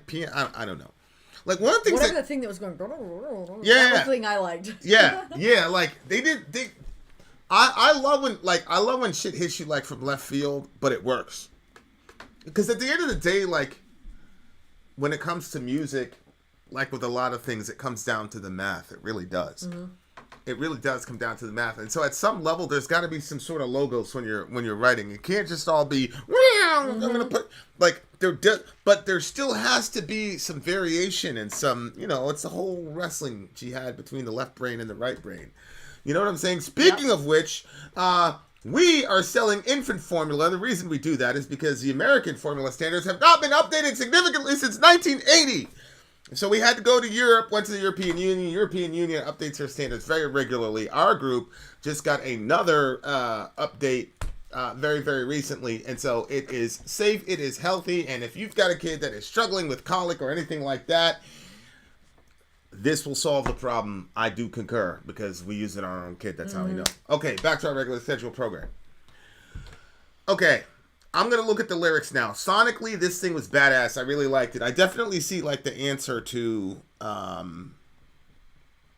Black Sabbath. Although I'll have to say, this guy, guitar-wise, to me, is not as dynamic as Tony Iommi.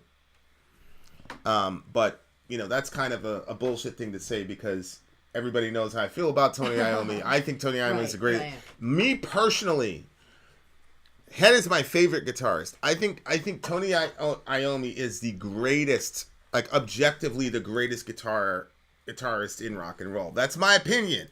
Okay? I understand Jimi Hendrix. We don't need to have this argument. I'm just saying that's what I feel. Okay. My heart is black and my lips are cold. City's on flame with rock and roll. 3,000 guitars, they seem to cry. My ears will melt and then my eyes. You know, it's funny. I was just watching a stadium full of people doing... It was like literally the entire field was covered with musicians. Drummers, guitarists, bassists, singers. They were all covering Smells Like Teen Spirit. Oh my gosh. Yeah. Was it good? Oh, it was unbelievable. It was unbelievable. When you see stuff like that, send me the link. I think I was actually watching the show like right by you. I'll message you girls. Thank What are you guys doing? Don't worry about it. In the middle of a show. No. Don't worry about it, girls. Oh, you called them up? They misunderstood what I was saying, and I wasn't very clear.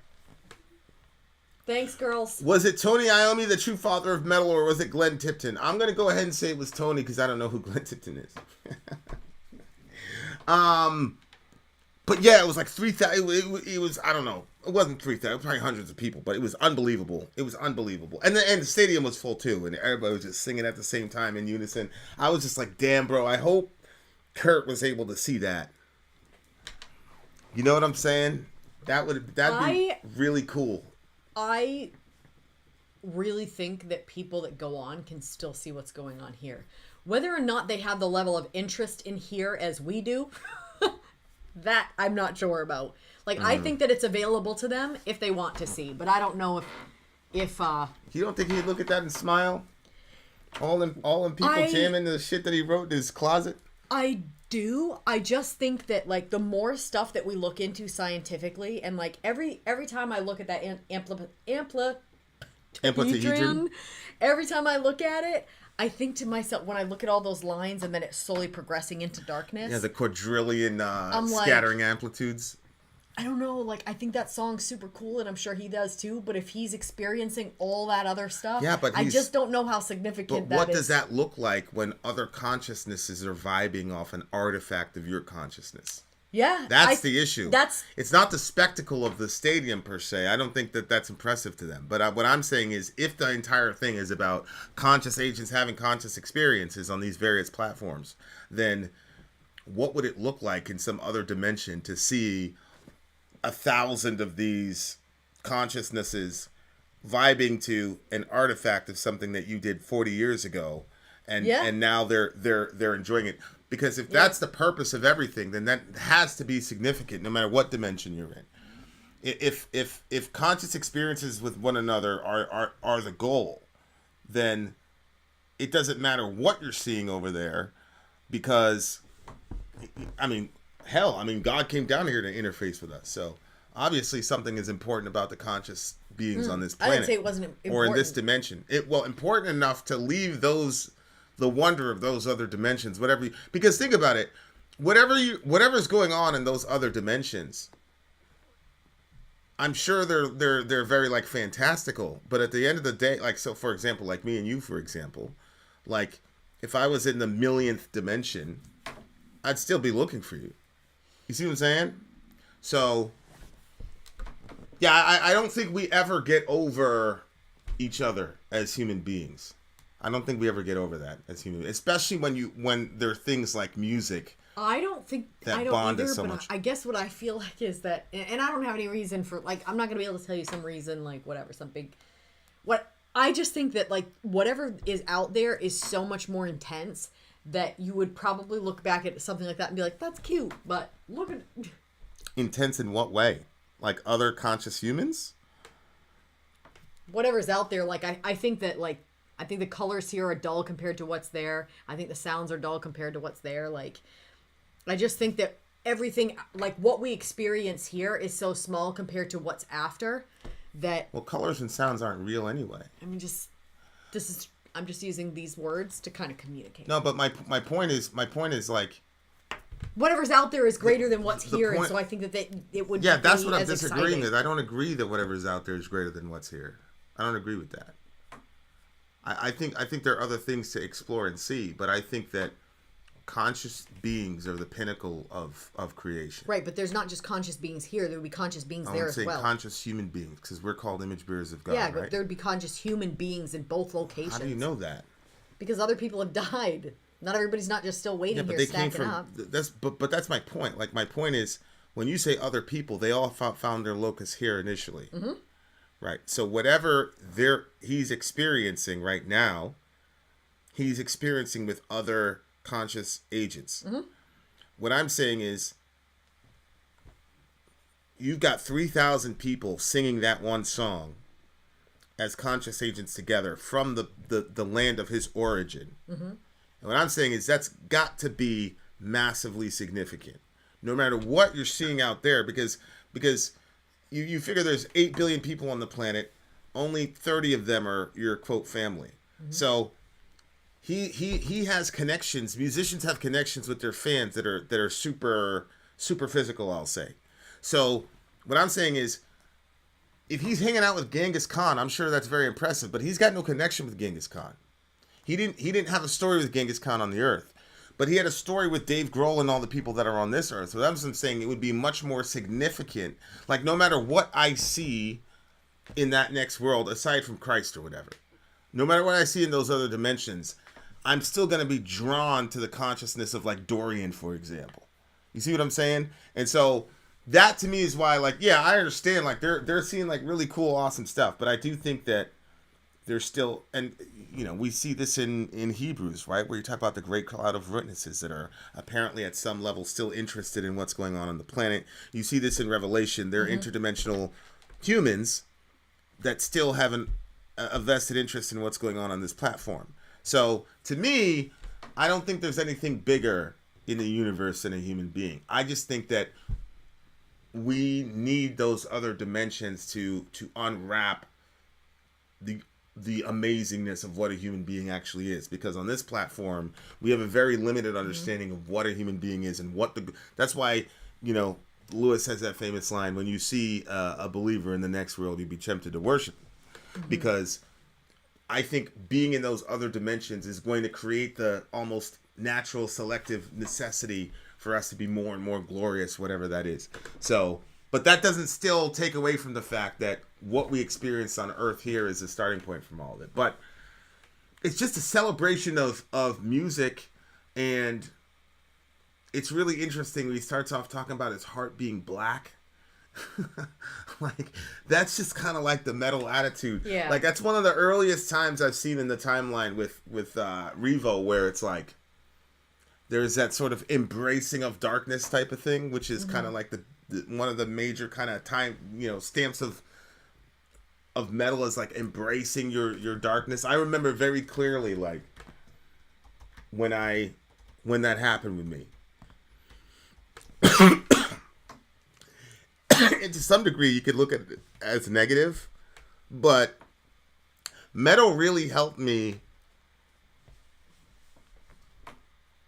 embrace my sinful nature. And I don't mean that in a bad way. I mean it in the sense of, I'm around a bunch of people and they're saying, "Am I evil? Yes, I am." And it kind of makes you go, "Well, yeah, I got some. Yeah, I got some problems. I'm not really." And you start like, I start thinking about all the shit that I did, and I'm like, yeah, I'm really not really a good person. But it became okay because I was surrounded by a bunch of people that were saying they weren't good people either. Nobody was walking around saying, "I'm a great guy." It was metal. It was like, "Am I evil? Yes, I'm evil. I'm fucked up. I'm sick. Yeah, blah, blah, blah, blah, blah." Slipknot, new metal. That was the big thing. Everybody was sick back in the day. Sick. Everybody was sick. I think for me, like, when I always thought of, like, metal and what it was, like, it was always spoken about so negatively that, like, when I would listen to it on the channel, I was like, "Oh, I can agree with that sentiment. I agree with what they're... Wait a minute, this is metal and I agree with it. Oh, I too am bad." You know what I mean? Like, because you're always like, it was always kind of like presented that way. Yeah, because the instinct is always to say, to fight that off, especially if you come from a religious upbringing. But for me, it was kind of liberating to be able to say, yeah, I'm evil. And that's when I really started. That's when I went like completely Heisenberg, all black nail polish, whatever. Like, I completely like embrace the aesthetic. It was good for me in my view. For me personally, it was good because it made me stop trying to defend myself to myself. It made me accept certain things about myself. And it's what I needed at that particular point in my life. I needed to be able to embrace, you can talk about reconciling with your shadow, however people want to call it. I call it recognizing your sinful nature. I mean, we can call it whatever. It looks like the term sin carries with it a lot of baggage that I think people, when they hear that, they think you're saying that they're like uniquely and particularly bad or evil or whatever. I think, I think that's exactly what happens. I think that people look at the word as like that you are sinful, like there's like this pointing down on them. And instead of sin just being like something that explains. So if you're just like, okay, sin it's the things that we do that go against God. So if it just helps, it helps you to understand what's going on. Like, we're not perfect people. We all are flawed. We all have done things that have hurt other people and have done things to make our own selves miserable. We've all participated in that. And so if you want to call that sin, or you want to call, I mean, it's communicating something to help us understand ourselves. If you think that you're a perfect person, and that you're expected to live out a life of perfection, then when you start falling or doing things when you start doing, this is when the word sin, I think, fits in perfect. You start doing things that hurt yourself or hurt other people, or when those things start happening, it's unexplainable if you don't understand that, look, we've all got this problem. And then once you understand that there's a problem and that we all have the problem, then you say, okay, if we all have this issue, how do we get past this, or what can we do about this problem? But if you can't even recognize that it's there, Yeah, no. That's why I think, like, to some degree, like, crazy. Metal can be helpful to some people. Like religious people. Like, just embrace that shit. Not in the sense of, like, I'm going to be as evil as I possibly can, but just to say, this is where I am. Yeah. I got a black heart and cold lips. Cold lips. Here we go. Yeah. I like the gym. 9.5 for me. It was 9.4 for me. Well, what's that? It's just funny when our scores are like Is so that close. I'm rocking with Doc and Tony the Lone Rider Smith in the house. What's up, gang? Hey. What you on? Kai in here? Okay, we got Demon. We got a lot of people. Okay. All right, you guys, you just pulled in for Aerosmith next. Aerosmith is next. Do not forget. Like. Get us up in the algo. We shall return. Done. I'm Vin. I'm sorry. If you would like to get your song reviewed, dear listener, there's the Filthy Capitalist option. As Sori says, 125 gets you straight to the head of the line. You don't have to be a part of the alliance. You don't have to be part of the group. Wait a minute. And the biggest thing is you don't have to wait. You hop, skip, and jump right in front of everybody. 125 gets you there. You do that 3 times, and then get mashed down to the $75 rate for perpetuity. Yes! Also, there is a band review option. So if you've got a band and you're trying to get your band some exposure, hit me up at itsori@gmail.com, and I'll show you the details about how to pull that off. You can also jump on Patreon, and there is a option on the tiers to be able to get your band reviewed. Obviously, we can't lie to you, so we can't guarantee a positive review. Get what you get. It's just rubbish. Rubbish. Rubbish. That's British for garbage. My favorite is the community option. $1 at the gate gets you in at Patreon. You get to join an alliance. The alliance joins their points together, and that helps determine what songs that we do. The alliances hang out on Discord. Message me on Patreon to get the link. And they do all kinds of other cool things. They do Minecraft, Dungeons and Dragons. Yeah. It's really a community within the community. Anybody can go in the village, facebook.com/Vin and Sori. There's 160,000+ people on the channel. What's cool about the Discord is that it offers a real opportunity for community connection, friendship, that type of thing. And it's on Discord, so if you're not a Facebook person, it's for you. You start off at $1. Right. Plus you get exclusives. Sori and I are working on a song. So the first 15 seconds of that was on Patreon. Also, at $15 tier and above, when we actually debut the video, they're going to be there live with us. There you are, dear listener. Buy our merch. Buy our merch indeed. A child shall lead them. To buy our merch. Yes, dear listener. Yes, dear listener. Yes, dear listener. All right. Aerosmith moving out. This is Mojo's pick. Mojo in the house. 1973 was an exceptionally good year for music. A staggering number of iconic records were released this year. Though that can be said for a lot of the years throughout the 70s, this was still the era where artists were expected to put out a record, tour for several months, then go right back into the studio and do it again with no breaks in between. Jeez. Yikes. There is a saying, you have an entire life to write your first record, then you have 6 months to write your follow-up. Wow. It's hard enough to get a record deal, but it's just the start. For every artist that was able to get on that hamster wheel and stay on it long enough to build a career and a legacy, there were 30 that crashed and burned right out of the gate.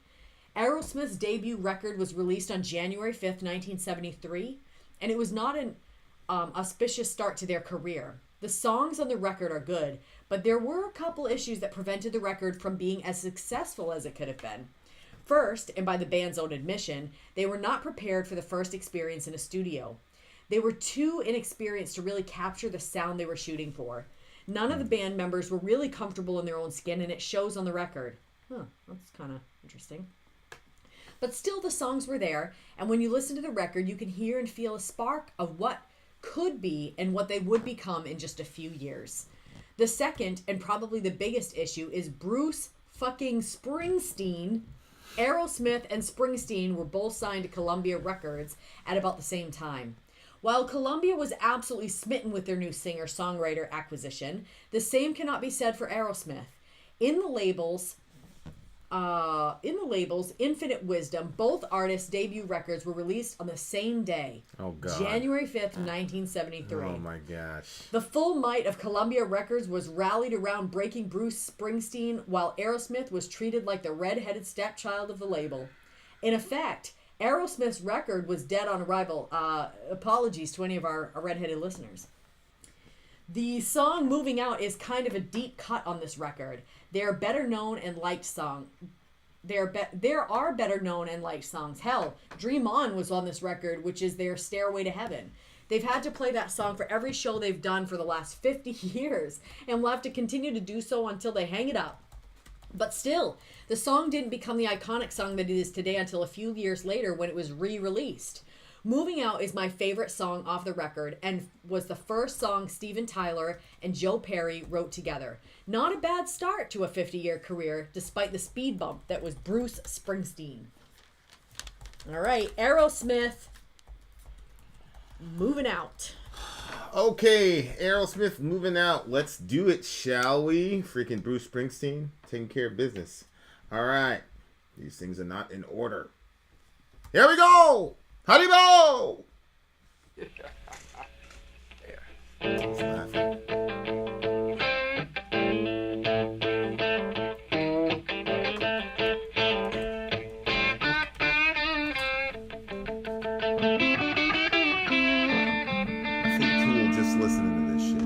Not even playing it, just listen to it. We all live on the edge of town, where we all live ain't a soul around. People starting coming, all we do is just agree and say we gotta move it out, cause city's moving in. I said we gotta move it out, cause city's moving in.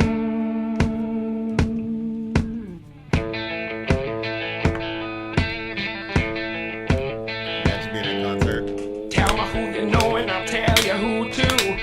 See my friend and he'll set you free. Tell me what you need and maybe I can go too. No one knows our way but maybe me. Nobody goes there, nobody shows where, nobody knows where you can find me.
out and there ain't a soul around.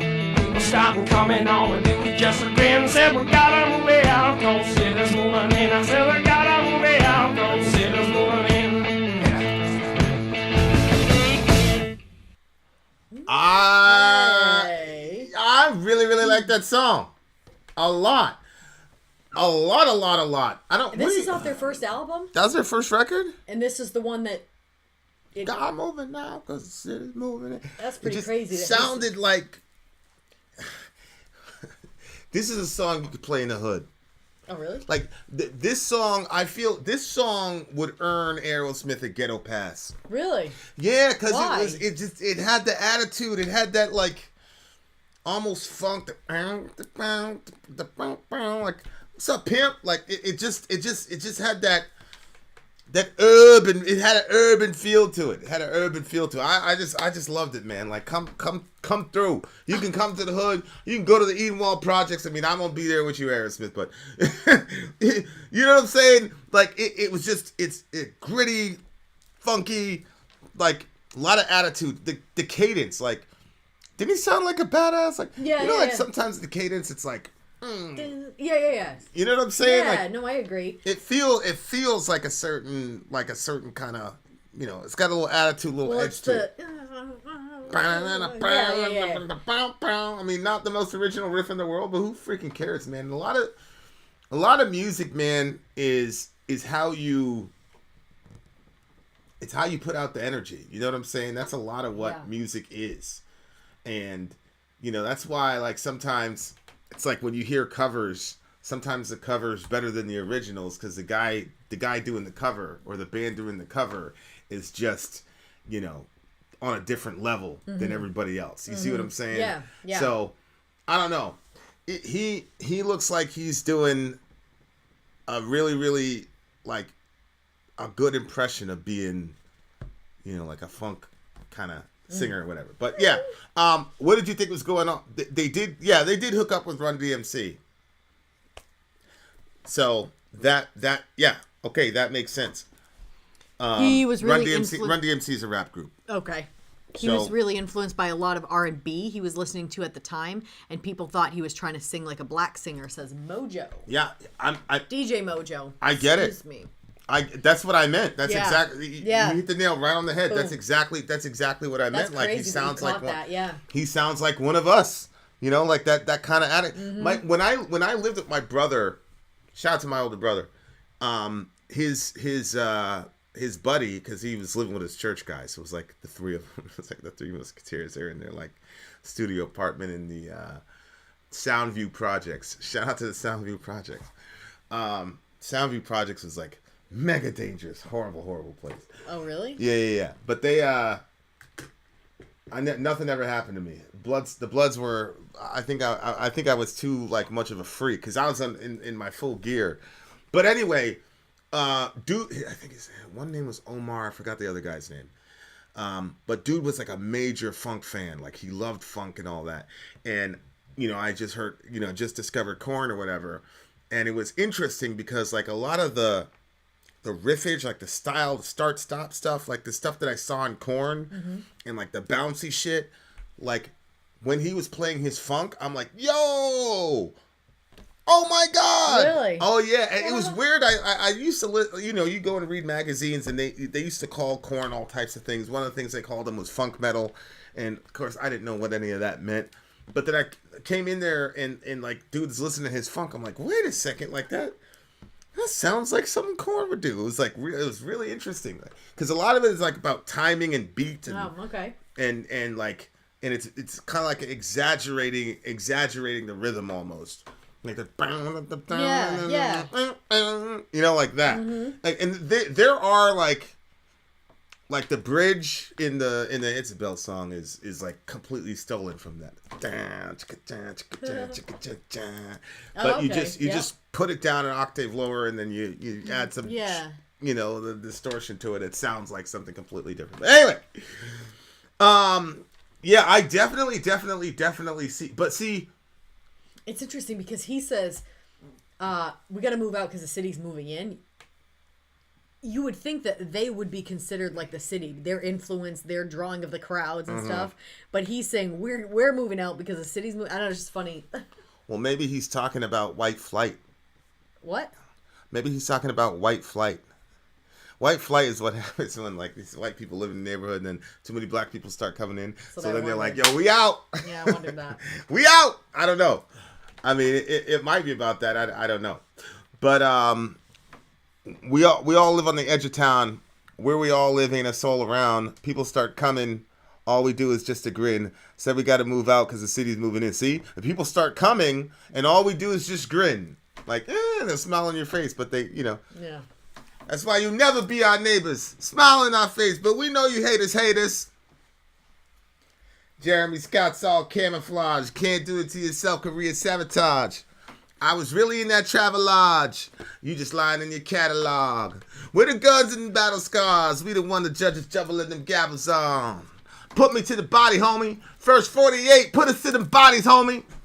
Round here, we don't play that. A to the K that. Spray that. Lay back. You can keep your beats, nigga. We much rather say yo bitch, nigga. Bitch, nigga. Terrible. What? Fuck you playing games for? Don't be scared. Get everything you came for. Go ahead. Tell me who... Now they got you out here all by yourself. Ask Steve Jobs. Wealth don't buy health. Yeah. Okay, go ahead. Tell me who you know, and I'll tell you who too. Go to see my friend and he'll set you free.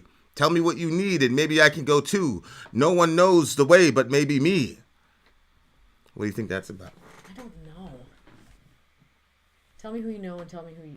And I'll tell you who too. Go see my friend and he'll set you free. Maybe that's a drug dealer. I guess. That was my guess. That's a drug. That sounds like a drug dealer to me, dear listener. Tell me who you know and I'll tell you who I'll too. tell you who too. Oh, okay. So they're trading. You think they're trading? Like, you tell me which drug dealer, I'll tell you the one I know. We'll all get the shit. You know what I mean? Like, I'll tell you where my connect is. You tell me where yours is. I don't know. Good morning, glory, hallelujah to you. What's the story? What's been going through you? Living like a king off the fat of the land, working like a dog in a rock and roll band. So that's probably... you think that this is where people think he's living like a king off the fat of the land, but he's working like a dog in a rock and roll band? Like, right. It's people's perception versus what it is. Right, because they had just started out. It's not the same. They got no breaks. Remember, he said that they had to go just do it straight. Yeah. They did it in the tour and then come back, and there's no... He's probably like extremely tired at this yeah. point. Maybe he wants like his like little backwoods town or whatever because there's too much pressure on being a rock star. See what I'm saying? Nobody goes where you can find me. Yeah, maybe that's what I'm saying. Maybe he's like completely overstimulated. Yeah. So he wants to go where like nobody can find him. So he wants to go back to his like, his little town or whatnot. That would make sense. Especially like, man, that's crazy. Like, that's a lot of pressure. How old were they must have been like in their early 20s. But then maybe he's saying, okay, we all live on the edge of town. Where we all live ain't a soul around. He's saying that's how it used to be. Then when he goes back home, it says people start coming. All we do is grin. Said we're going to move out because the city's moving in. Yeah, I think you're right. I think people are coming to the edge of town to see them because they got popular maybe. And he's like, well, now we got to move out because here comes the city. They liked having that quiet space maybe. Yeah, everybody does, man. You can't be like on 10 all the time. Here they come. Yeah, exactly. And it's so unfair to these people because, it's like they're themselves every day. And this is the first time, but then you meet them and it's like you're only going to have one meeting with them. And so they have to perform for you even when they're off the stage. They got to perform and act like they like you. They got to act like they're okay, blah, blah, blah, blah. Like, one dude got mad at me because when we did the Korn review when I was backstage, we were hanging out with Brian or whatever. Jonathan walked right by us. I didn't say anything to him. The reason I didn't say anything to him was because, and he's my, he's frontman for my favorite band. I've seen them a million times, but I didn't say anything to him because it was clear he didn't want to talk to anybody. Mm-hmm.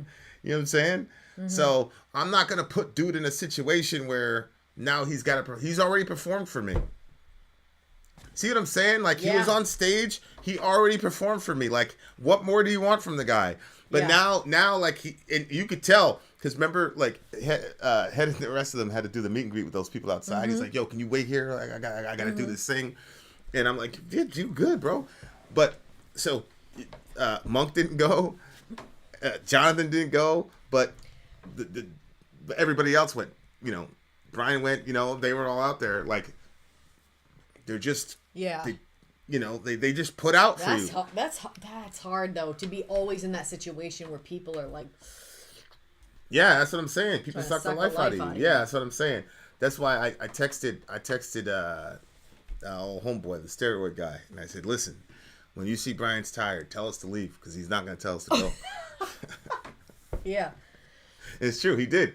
Oh, he did? Yeah. He said, all right, we're and Brian's like, what are you? I was like, shut the fuck up. Because, man, like, you know, that's how I'd be feeling. I think that's what's going on. Yeah. Too much pressure. Okay, see, Steven Tyler actually grew up in the Bronx. Wow, okay. But he grew up in the Bronx before the Bronx became my Bronx. Oh. See what I'm saying? Because the Bronx, like I said, Edgar Allan Poe and all that used to be there too. There's a Jewish community on this side too. So it the Bronx was before, and then 80s hit and then it became a hellscape. What'd you get the song? I'll give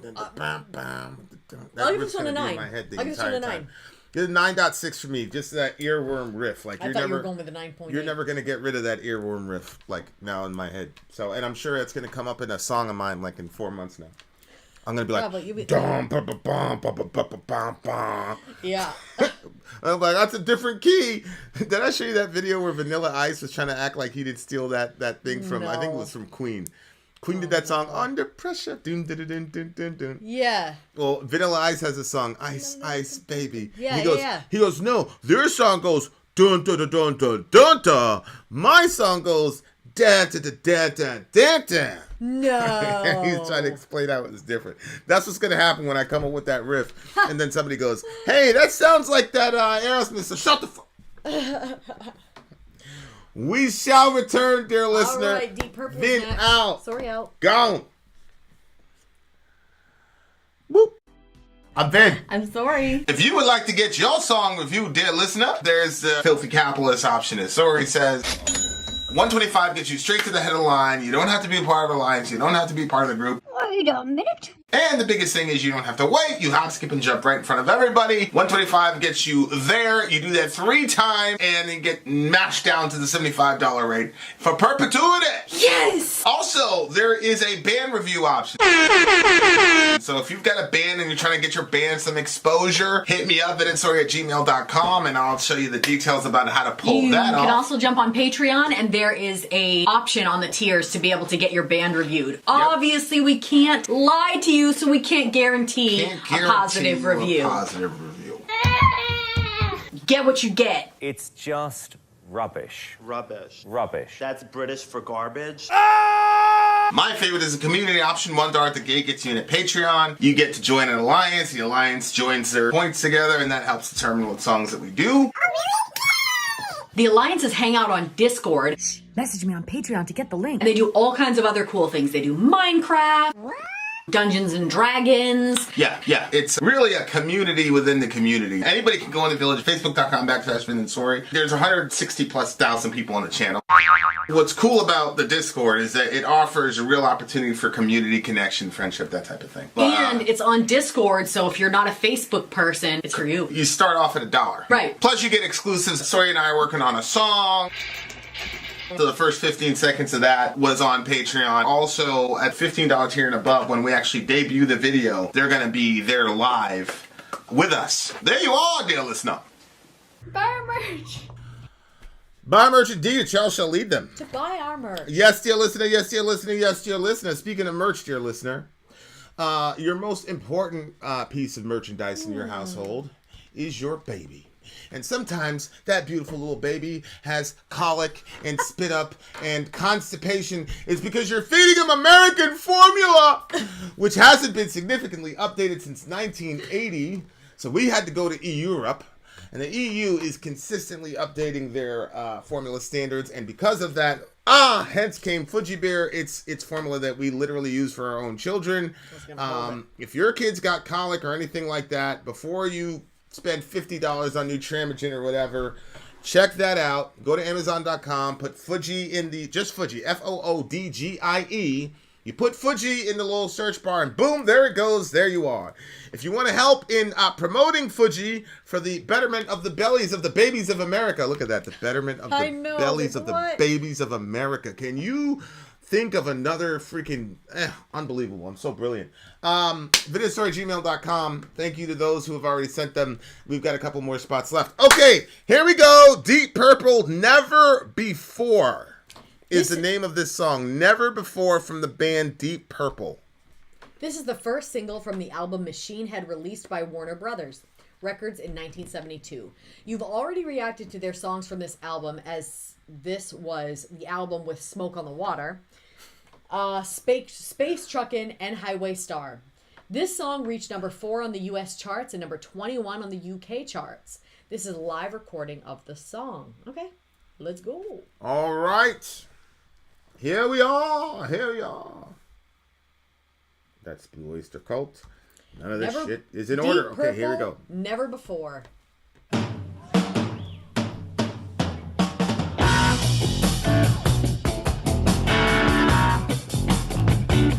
Another one.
That move? I gotta rewind that. I gotta rewind it. Sorry. Sorry, guys. She took my name, she took my body, and she threw away my soul.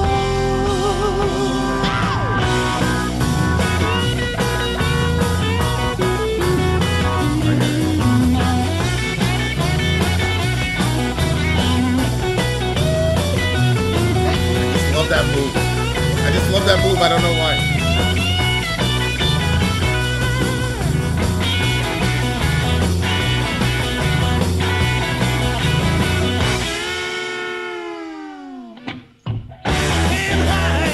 I can't hide my misery, my sorrow. Oh no, won't set me free. She did it, just see, she did it to me.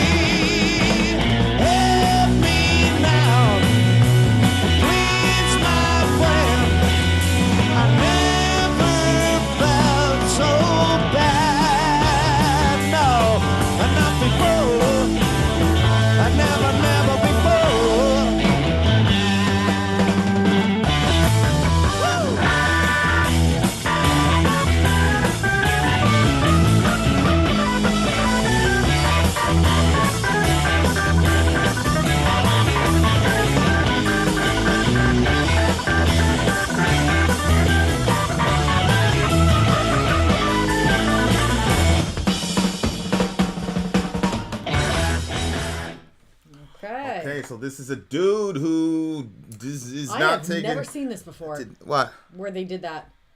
Well, he said, she took my name, she took my body, and she threw away my soul. I've never heard a guy put it like that. Usually women are the ones kind of saying like, oh, he took my body, blah, blah, blah, but he just didn't care about me. He dashed me away. You dashed me away. So, that was surprising. Is that what you're trying to say? You dashed me away? Yeah, that's what I said. You said dash me away. I said you dashed me away. Yeah, it's not dash me away. It's dash me away. Dash. Dash That's me not away. Dash. If I said dash, it would be Listen, I dash me away. I'm not talking about the dash. I'm saying the away. There's no A. Away. So it's Away? What was it? It's dash me away. Oh, what me away? There's no There's A. no A. Okay, dash me away. Okay. Dash me away. Dash me away. Yeah. Somebody, come to my side. I'm tired. I'm crying. I'm sick inside. My woman, that woman. When he switched it to that woman, I said, "Uh-oh." Just wasn't right. I had a family member. I don't think I can tell that story. I can tell you offline, but I can't. You shouldn't have said I had a family member. You should have said I Somebody- knew this friend. Somebody. Yeah, I can't do it. I can't do it. But the first time I heard that phrase, that woman, I didn't understand like how bad it was for that particular person to refer to that particular person as that woman. But there we are. There we are. But yeah, you're in trouble. I wonder why though. Like sometimes I wonder why like certain phrases become like completely offensive. Like for example, you people. Every time somebody says you people, there's always somebody that says, what that mean? Yeah, what that mean though? What that mean, gang? Like, what do you mean, you people? The first time I heard that phrase, I thought it was so funny. You people? Yep. Who did you hear it from? It was my in-laws, my old in-laws. My ex's yeah, parents. yeah. They would say that. Anytime the father got pissed off, he'd you people, whoever he was talking to, you people, blah, blah, blah, blah, blah. And honest to God, I thought it was so funny. He didn't say that to me. But now I've been othered. I've been othered by them. Now I'm that witch. He never... in front of my daughter is what they say. That witch. I said, I'm pretty sure that was supposed to be that bitch. He didn't say that to me. I got serious with the homie one time. He stayed in the seat. You remember that? He stayed in the seat. Sit the fuck down. Sit in that rocking chair. Bitch ass. Okay, Sit in that rocking chair and send that woman out. I know. What a hoe. Oh my God. What a straight. All right, I'm losing For real, it. I'm losing it. You're a hoe, honestly. Honestly. I feel so bad for... Oh, my God. Yee, boy. I have another story for you later, too. A lot of hoes in this state, though. In this city. A lot of them. Well, you know what? It is interesting, like, the different types of masculinity that are in different states. Like... It's all natural selection, because there's nothing really to do here. There's no real problem, so there's no need to really assert yourself in this state, I guess. Yeah. So it's all natural selection. It's all good. Somebody come to my side. I'm tired. I'm crying. I'm sick inside. My woman, that woman just wasn't right. This is, you're right though. Like this is like peak level vulnerability right now. Yeah, he said. Like he's really putting himself out there. He said, I was hurt when I was younger by a woman who was cold. She took my name, she took my body, and she threw away my soul. I can't hide my misery. I know my sorrow won't set me free. She did it. Just see. Okay, she did so it then to me. they were married then. Yeah. Damn. Yep. Yeah. I mean, I invested a lot in my previous relationship, but I wouldn't say she took my soul. I did say though that like I put out a lot of energy to maintain that relationship. You did. Did you give your soul though? I don't know what that means. See, that's part of it. Like, I don't know what people mean when they say that. Are they saying that they're like irretrievably broken after the relationship? I think that there are degrees to what you put on the table and what you offer to somebody else. How much of yourself you're going to let that person see. How much of you're going to let yourself, like, how vulnerable are you going to be with that person? I know that, like, if the level of vulnerability, let's say it's 90 out of 100 is what I have with you, then I only ever went to 20 or 25 before. I've never ever done like this. Same. And even like, I mean, my mother is like, she's like, if anybody would be able to hurt Sori, it would be Vin, because she knows that you've been let in way further than I would have even. So that's what I'm saying. Like, you know what I mean? Like, I think that depending on how much you put, I think that's why people don't put a lot out there, because whatever you put out there, if you get hurt, the degree to which you put out there, that's how bad you could get hurt. Like, if you kind of hold back and you stay reserved, you're still going to get hurt. You're still going to get hurt. But like this would be way, way worse than, you know, the other one hurt. It did hurt. I'm not, you know, there's no lies there. It definitely hurt. Anytime that something ends, well, I don't know if any time, but lots of times when stuff ends, there's pain, especially you put into it and whatever, but, you know, not. And to me, it sounds like that he put a lot out there. This dude is super healthy, though. To put it out, to say it like this, honestly? Well, he's saying, help me now, please, my friend. I never felt so bad before. Yeah. Somebody come to my side. I'm tired. I'm crying. I'm sick inside. Like, that's the way you want to handle it. Mm-hmm. You know? Mm-hmm. Like, and this is where, like, the whole toxic masculinity conversation, like, it's, like, you know, like, this is important. Like, this right here is really important. And this is something that a lot of men don't do. They, you know, but, you know, in school,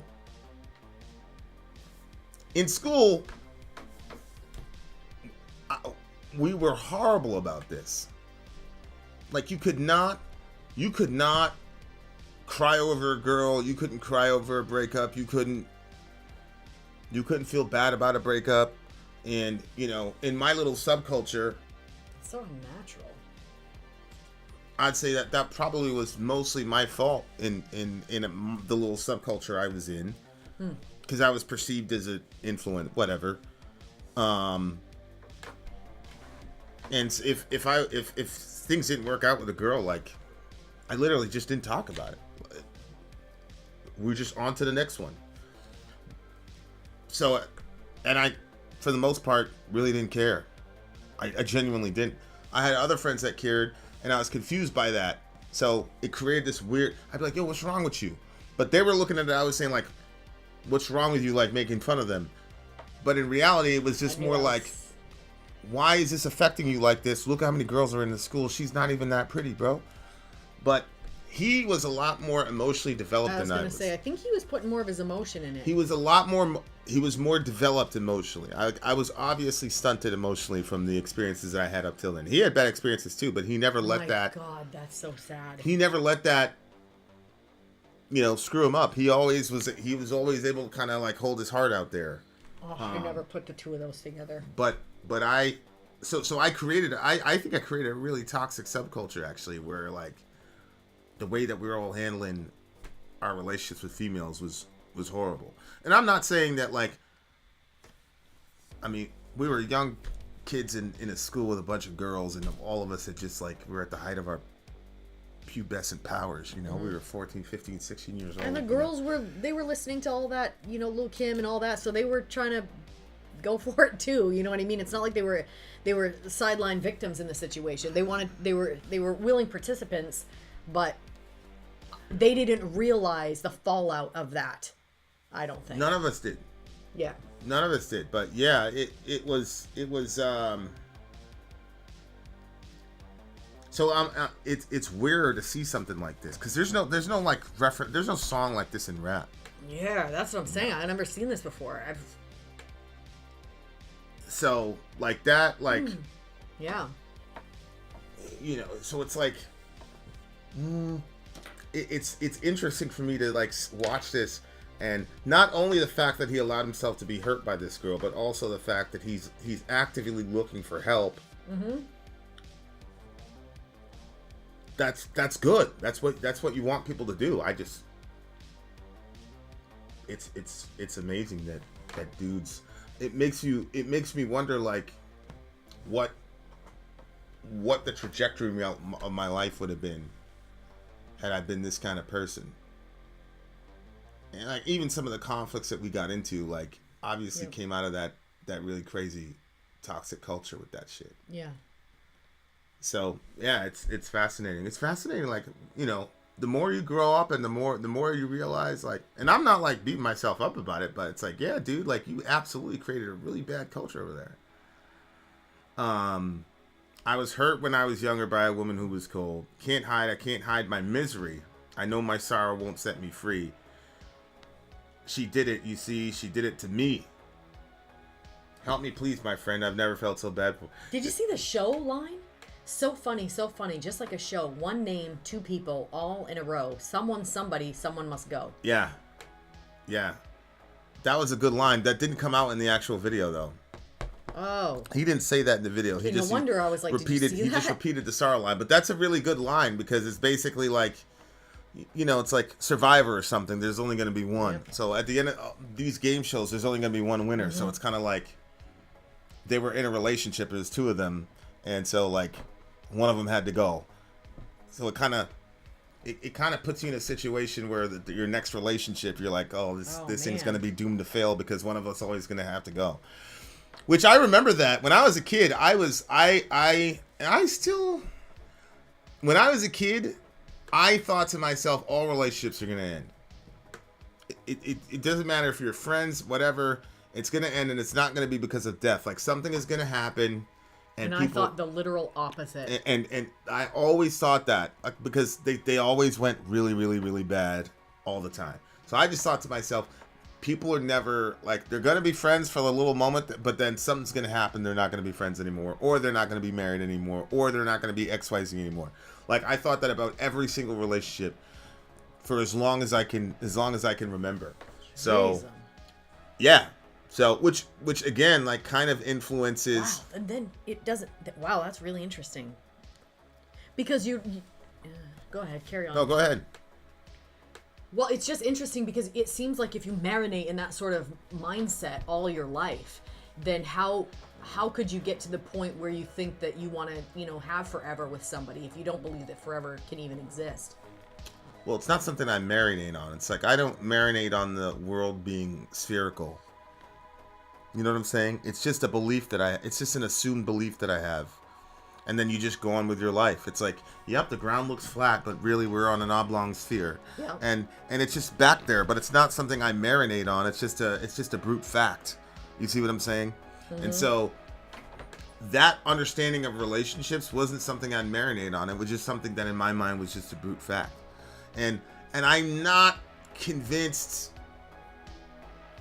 that that's not that relationships that last that long are the exception and not the rule. Like, so I still feel like that's in play for the most part still, in my view. But I mean, when it's interesting because he said it happened to him when he was young. Yeah, and I wasn't sure if that meant more than just that one relationship. Well, he said when he was young, it was a woman by a woman who was cold. Right, but so I don't know if it was maybe she was a bit older than him. See what I'm saying? The dynamic sounds like a little bit of cradle rocking energy. Or it could be the naivete, like he was naive at the beginning, and she might have been, more like. For a woman to be cold, it's usually because they've had experiences that made them cold. So maybe that's why he says, I was younger, she was a woman. Like, well, I think dudes are like that too. Dudes aren't just like ontologically cold. I think a lot of that has to do with, your experiences. Whether you're cold or not cold has to do with your experiences as a, when you're growing up. Yeah. So, but I'm just looking at these lyrics like, what? I appreciate the vulnerability. Me give my heart to a woman, not for nothing, never happen. I'll be forever macking. Heart cold like assassins. I got no passion. I got no patience, and I hate waiting. Get your ass in. Just so like. That's what I was listening. That's what I was coming up with. You know what I'm saying? Yeah. Like that's what I was coming up with. Like as a kid, like seeing this shit on TV. I'm like, oh okay. Yeah. So I don't know. So like it's really cool to be able to see that and be like, yo, okay. And I'm And glad. I see you. With I'm glad that there are people in the world that have friends like that and like grew up with friendships like that. Like, and I could have had friendships like that because like my best friend was like he was an emotional dude or whatever. You know what I'm saying? Like he'd kill you, but he was a very emotional guy. You know what I'm saying? So I could have had that kind of relationship. It's just not something that it's not something like I would like to go back in time and have that relationship. Like I have no interest in it. It's just one of those things where I was like, I could have related to that way, but you know, kind of weird.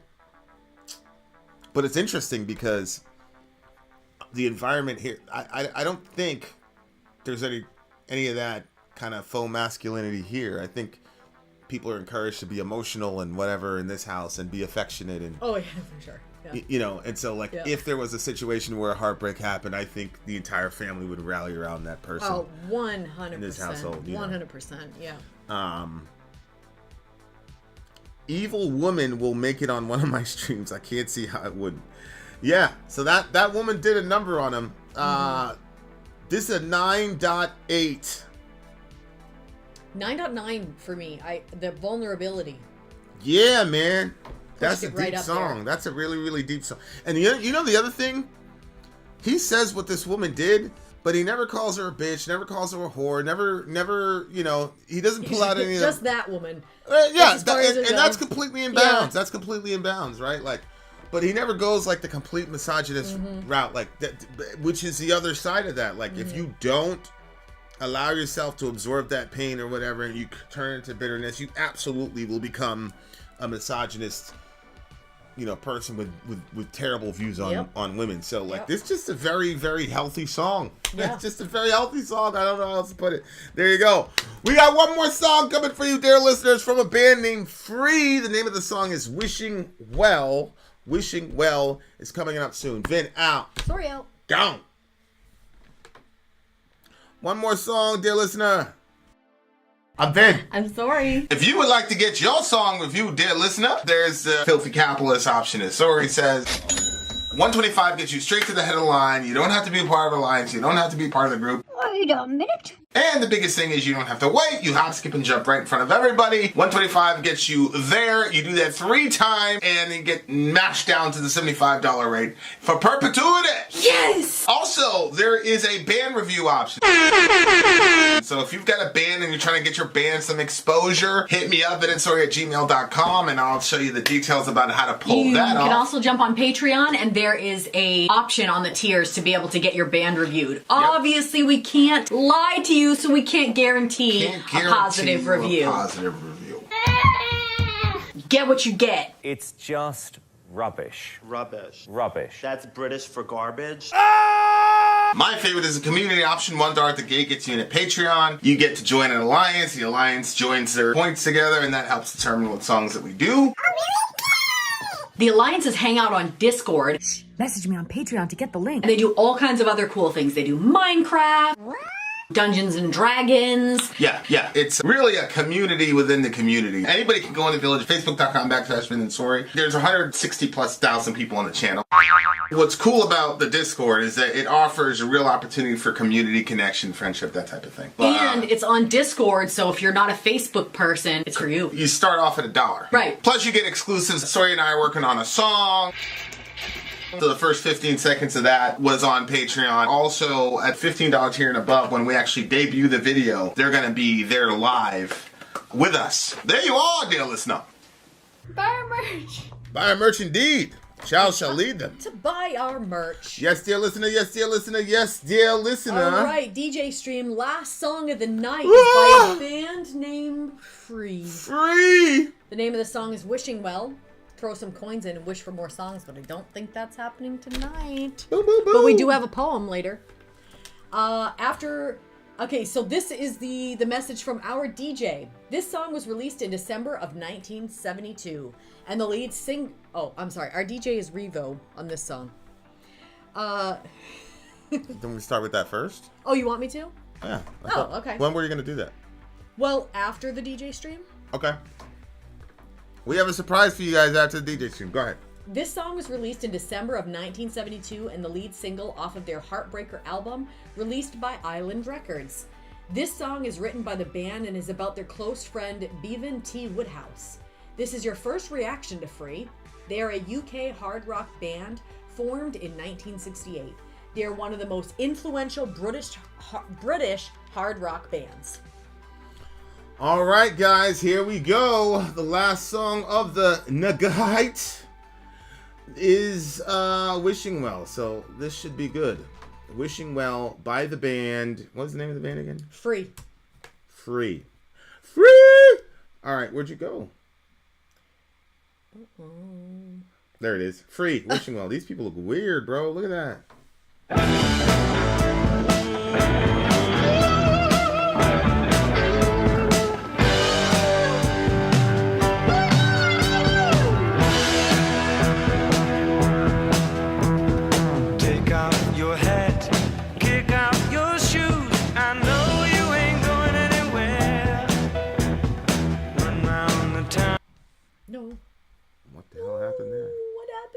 I like the guy's voice. Yeah, he's got a cool sounding voice. Yeah, yeah. Yeah, 70s shit is so relaxing sometimes. It has, makes you know, feel that good. Walking Out Into the Yacht one. Remember how it had that sort of vibe? Yes, it did. This one Same kind of one. has that vibe. Same to one. It. Yeah. Yeah. That's like a 70s sound, but it's really smooth, man. Yeah. It is really, really smooth. All right, we're gonna go back in. I was just vibing too much on that thing. Hold on, let me get these lyrics. Here we go. Here we are. Howdy ball. All right, hold on. Let me get these lyrics too, so we can follow along with the big homie. Right. Yeah. Let's do that.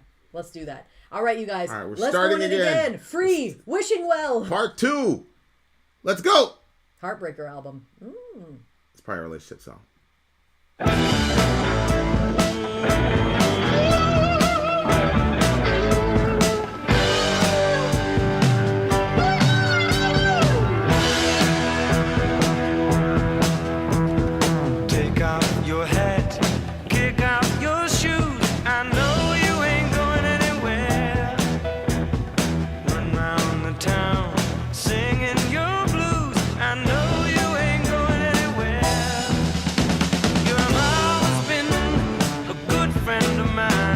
You're always saying farewell, and the only time that you're satisfied is with your feet in the wishing well.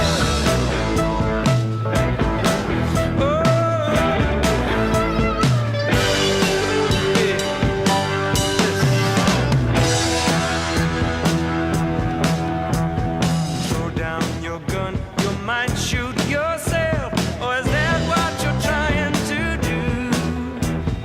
Put up a fight you believe to be right, and someday the sun will shine through.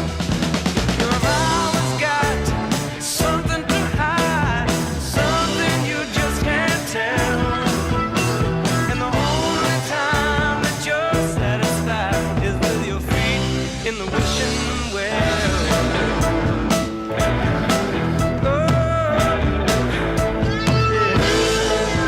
That kind of cadence.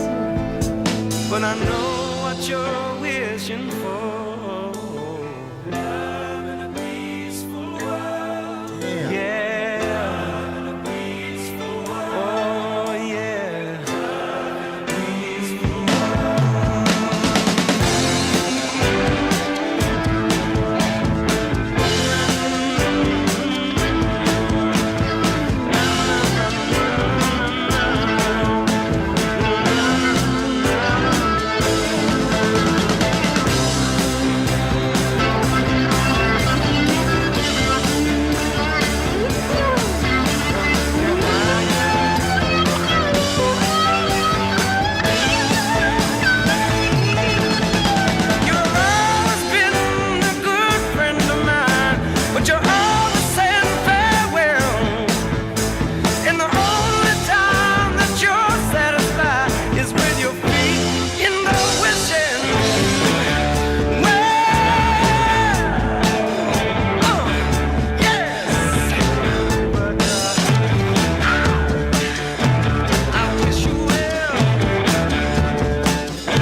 Yo, I had to copy down the title of this song, bro. This song made my list. Really? Made my list. Yeah, I love this song. My song of the Interesting. night. Song of the Why? night. Probably song of the year. That middle, first of all, I love that.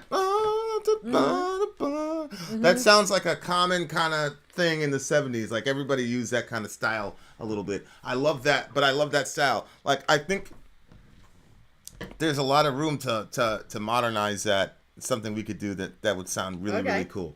Number 2, that middle, Love in a Peaceful World. And then to Andres Mariano's point, is the vocals, the backing vocals were very, very sweet. Yes, they were especially subtle, they were understated, but they were brilliant. World. I loved it. Love in a Peaceful World, obviously, which you know, as a post-millennialist, I believe we're gonna have that. Probably not in my lifetime. As long as Exxon and Chevron have fiduciary motives to exploit foreign wars, etc., etc. But anyway, yeah, I love the song. But that's the other thing about like the 60s and 70s is like they were able to like openly wish for shit like world peace.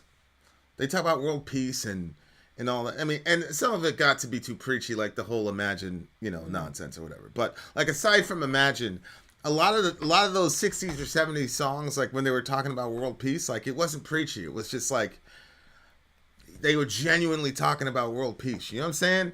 Like that's not something we talk about today. Like nobody's talking about world peace today. I feel like collectively we've given up on the idea. Wow. And now like we make fun of like that's like one of the whole, you know, if you could wish for one thing, what would it be? And then Miss America is supposed to say I would wish for world peace. But like we make fun of that. Yeah. Like you just did it. Like that's how cynical we've become. You know, and I understand why. You know, at the time all these people had was Vietnam for corruption. Yep. You know, now we've got Vietnam, Pfizer, Iraq, Afghanistan, Niger, fucking. It's just, you know, Iran, Contra. You have so many corrupt, you know, and now, you know, Exxon and Chevron for the first have posted their highest profit margin ever since 2008. You remember what was happening to regular human beings in 2008? Giant housing crisis, everybody's losing their houses in 2008, all types of shit. That's when they had their high, and today they just posted, they just broke the record. They were making $6 million an hour or something like that in 2021. It was just insane. Just insanely greedy people. And then they didn't allow any buybacks for their actual regular stockholders. So all the money went to them. It's unbelievable. What is wrong with those people? What do you mean? Wow. I told you guys. Europe can't buy from Russia, so gas payments go to Exxon and Chevron. Make cash. Make sense? I literally said that 6 months ago. In his rap. In a rap song. And then boom, there they are. So it's like, people are seeing all this shit. You know? You've got Nancy Pelosi fucking doing all that crap. Like, people are seeing it. So so now, like, you can't even find an artist that is gonna even talk about world peace or anything even remotely relative to that, because people are just too, you know, they're just too cynical. And I don't blame them for being cynical, but I love that. I just love that, like, you can call it childish, naive. I just love that was still there. So that's why I was like, okay, I gotta have this song on my playlist. Here, I'm gonna give this. I'm gonna give this to the people. What are you gonna give to the people? The rap that you're talking about. You should have just told me. I mean, I could have given it to the people. Yeah, the link. Yeah, we're gonna put the link to the song in the description if you guys want to can check it out. If you want to hear the full. To the description. Okay, I was gonna just put it up in the chat, but. Or we'll I'll do both. I'll do both. How about that? There you are.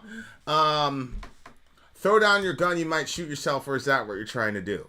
I think that's a pacifist type of message there. Yeah, I was like, what's going on with that? Yeah, if you look at the context, you know, put up a fight if you believe to be right, and someday the sun will shine through. You always got something to hide, something you just can't tell. I just think it's like he's talking to, you know, governments and things like that. like if we don't stop the cycle of violence, we're gonna end up destroying ourselves. And then the question is that what you're trying to do? You trying to destroy yourself? Because some of the shit that we're doing, like some of the shit that's going on right now in Europe, like we're getting closer and closer to nuclear war. And you got people that are like politicizing this shit. And you know what's crazy to me? And I'm gonna shoot in middle America to get this off my chest. But like the same people that were saying we're going to war in Iraq over oil, which that really wasn't the case. But anyway, the same people that said we're going to Iraq over oil, this is the same group of people that are now supporting this war and not seeing it's literally the same actors again, benefiting again exponentially from this shit. Unbelievable. And it's like our tax dollars are going over there to foment that bullshit so that Exxon and Chevron can post record. It's unbelievable to me.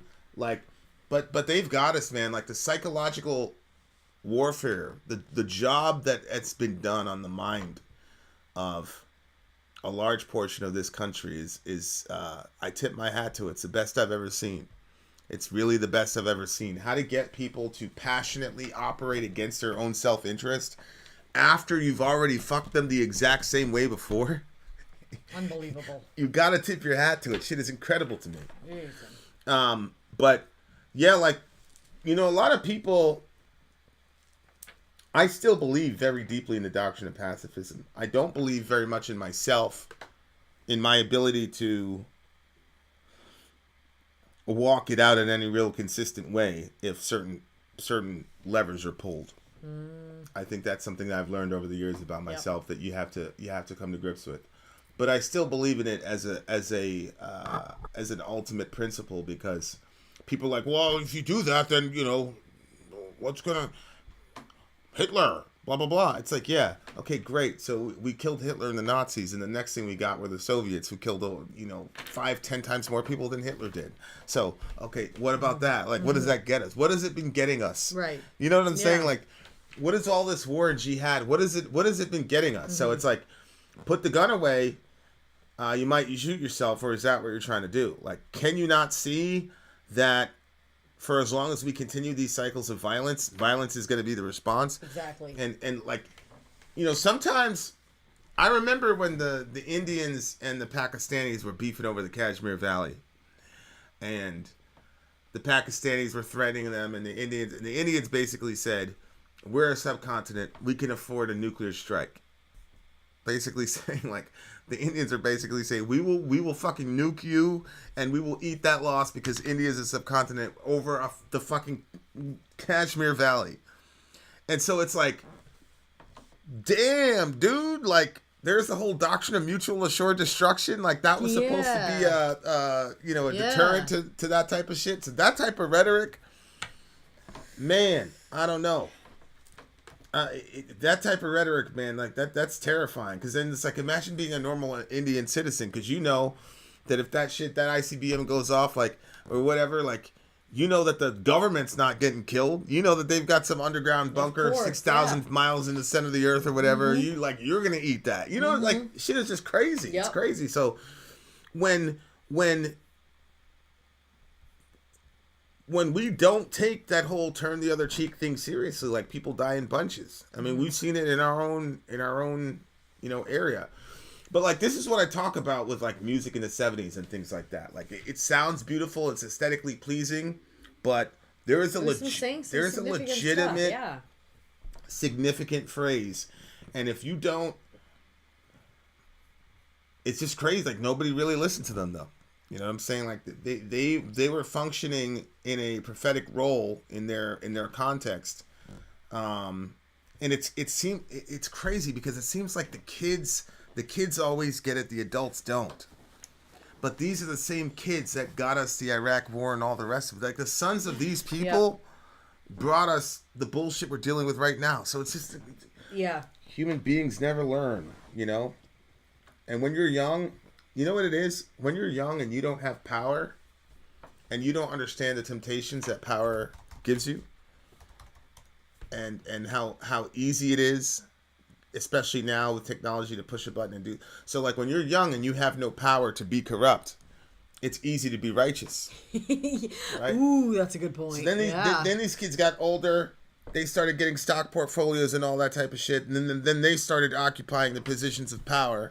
But I think that's and then they had that moment where they're like, "Holy shit, I like this life." Yeah, that's what happened with AOC. A lot of times people like misquote the Bible and they say that money is the root of all evil. That is not what the Bible says. It says the love of money is the root of all evil. Because if you love money more than you love people, then you're going to do some really fucked up shit. Right. Facts. Yeah, you're gonna use people to generate money. Right. What you should do is use money to generate people. Mm-hmm. Like that's what we should be doing. Mm-hmm. But yeah, like it's that kind of youthful kind of naivete, and then once you get into the position of power, it's like an Animal Farm. It's like all the animals are equal. Or like we were talking about yesterday with the global warming shit, and they're like, everybody should eat bugs and walk everywhere, and they're taking private jets, and then John Kerry's like, well, for a person like me, it's necessary. Yeah. 9.9 for me. 9.9. I think this may be the song of the year. Ask me in a week. Ask me in a week. Ask him in a year. Ask me in a week. But I love the stream. 9.7 for this one.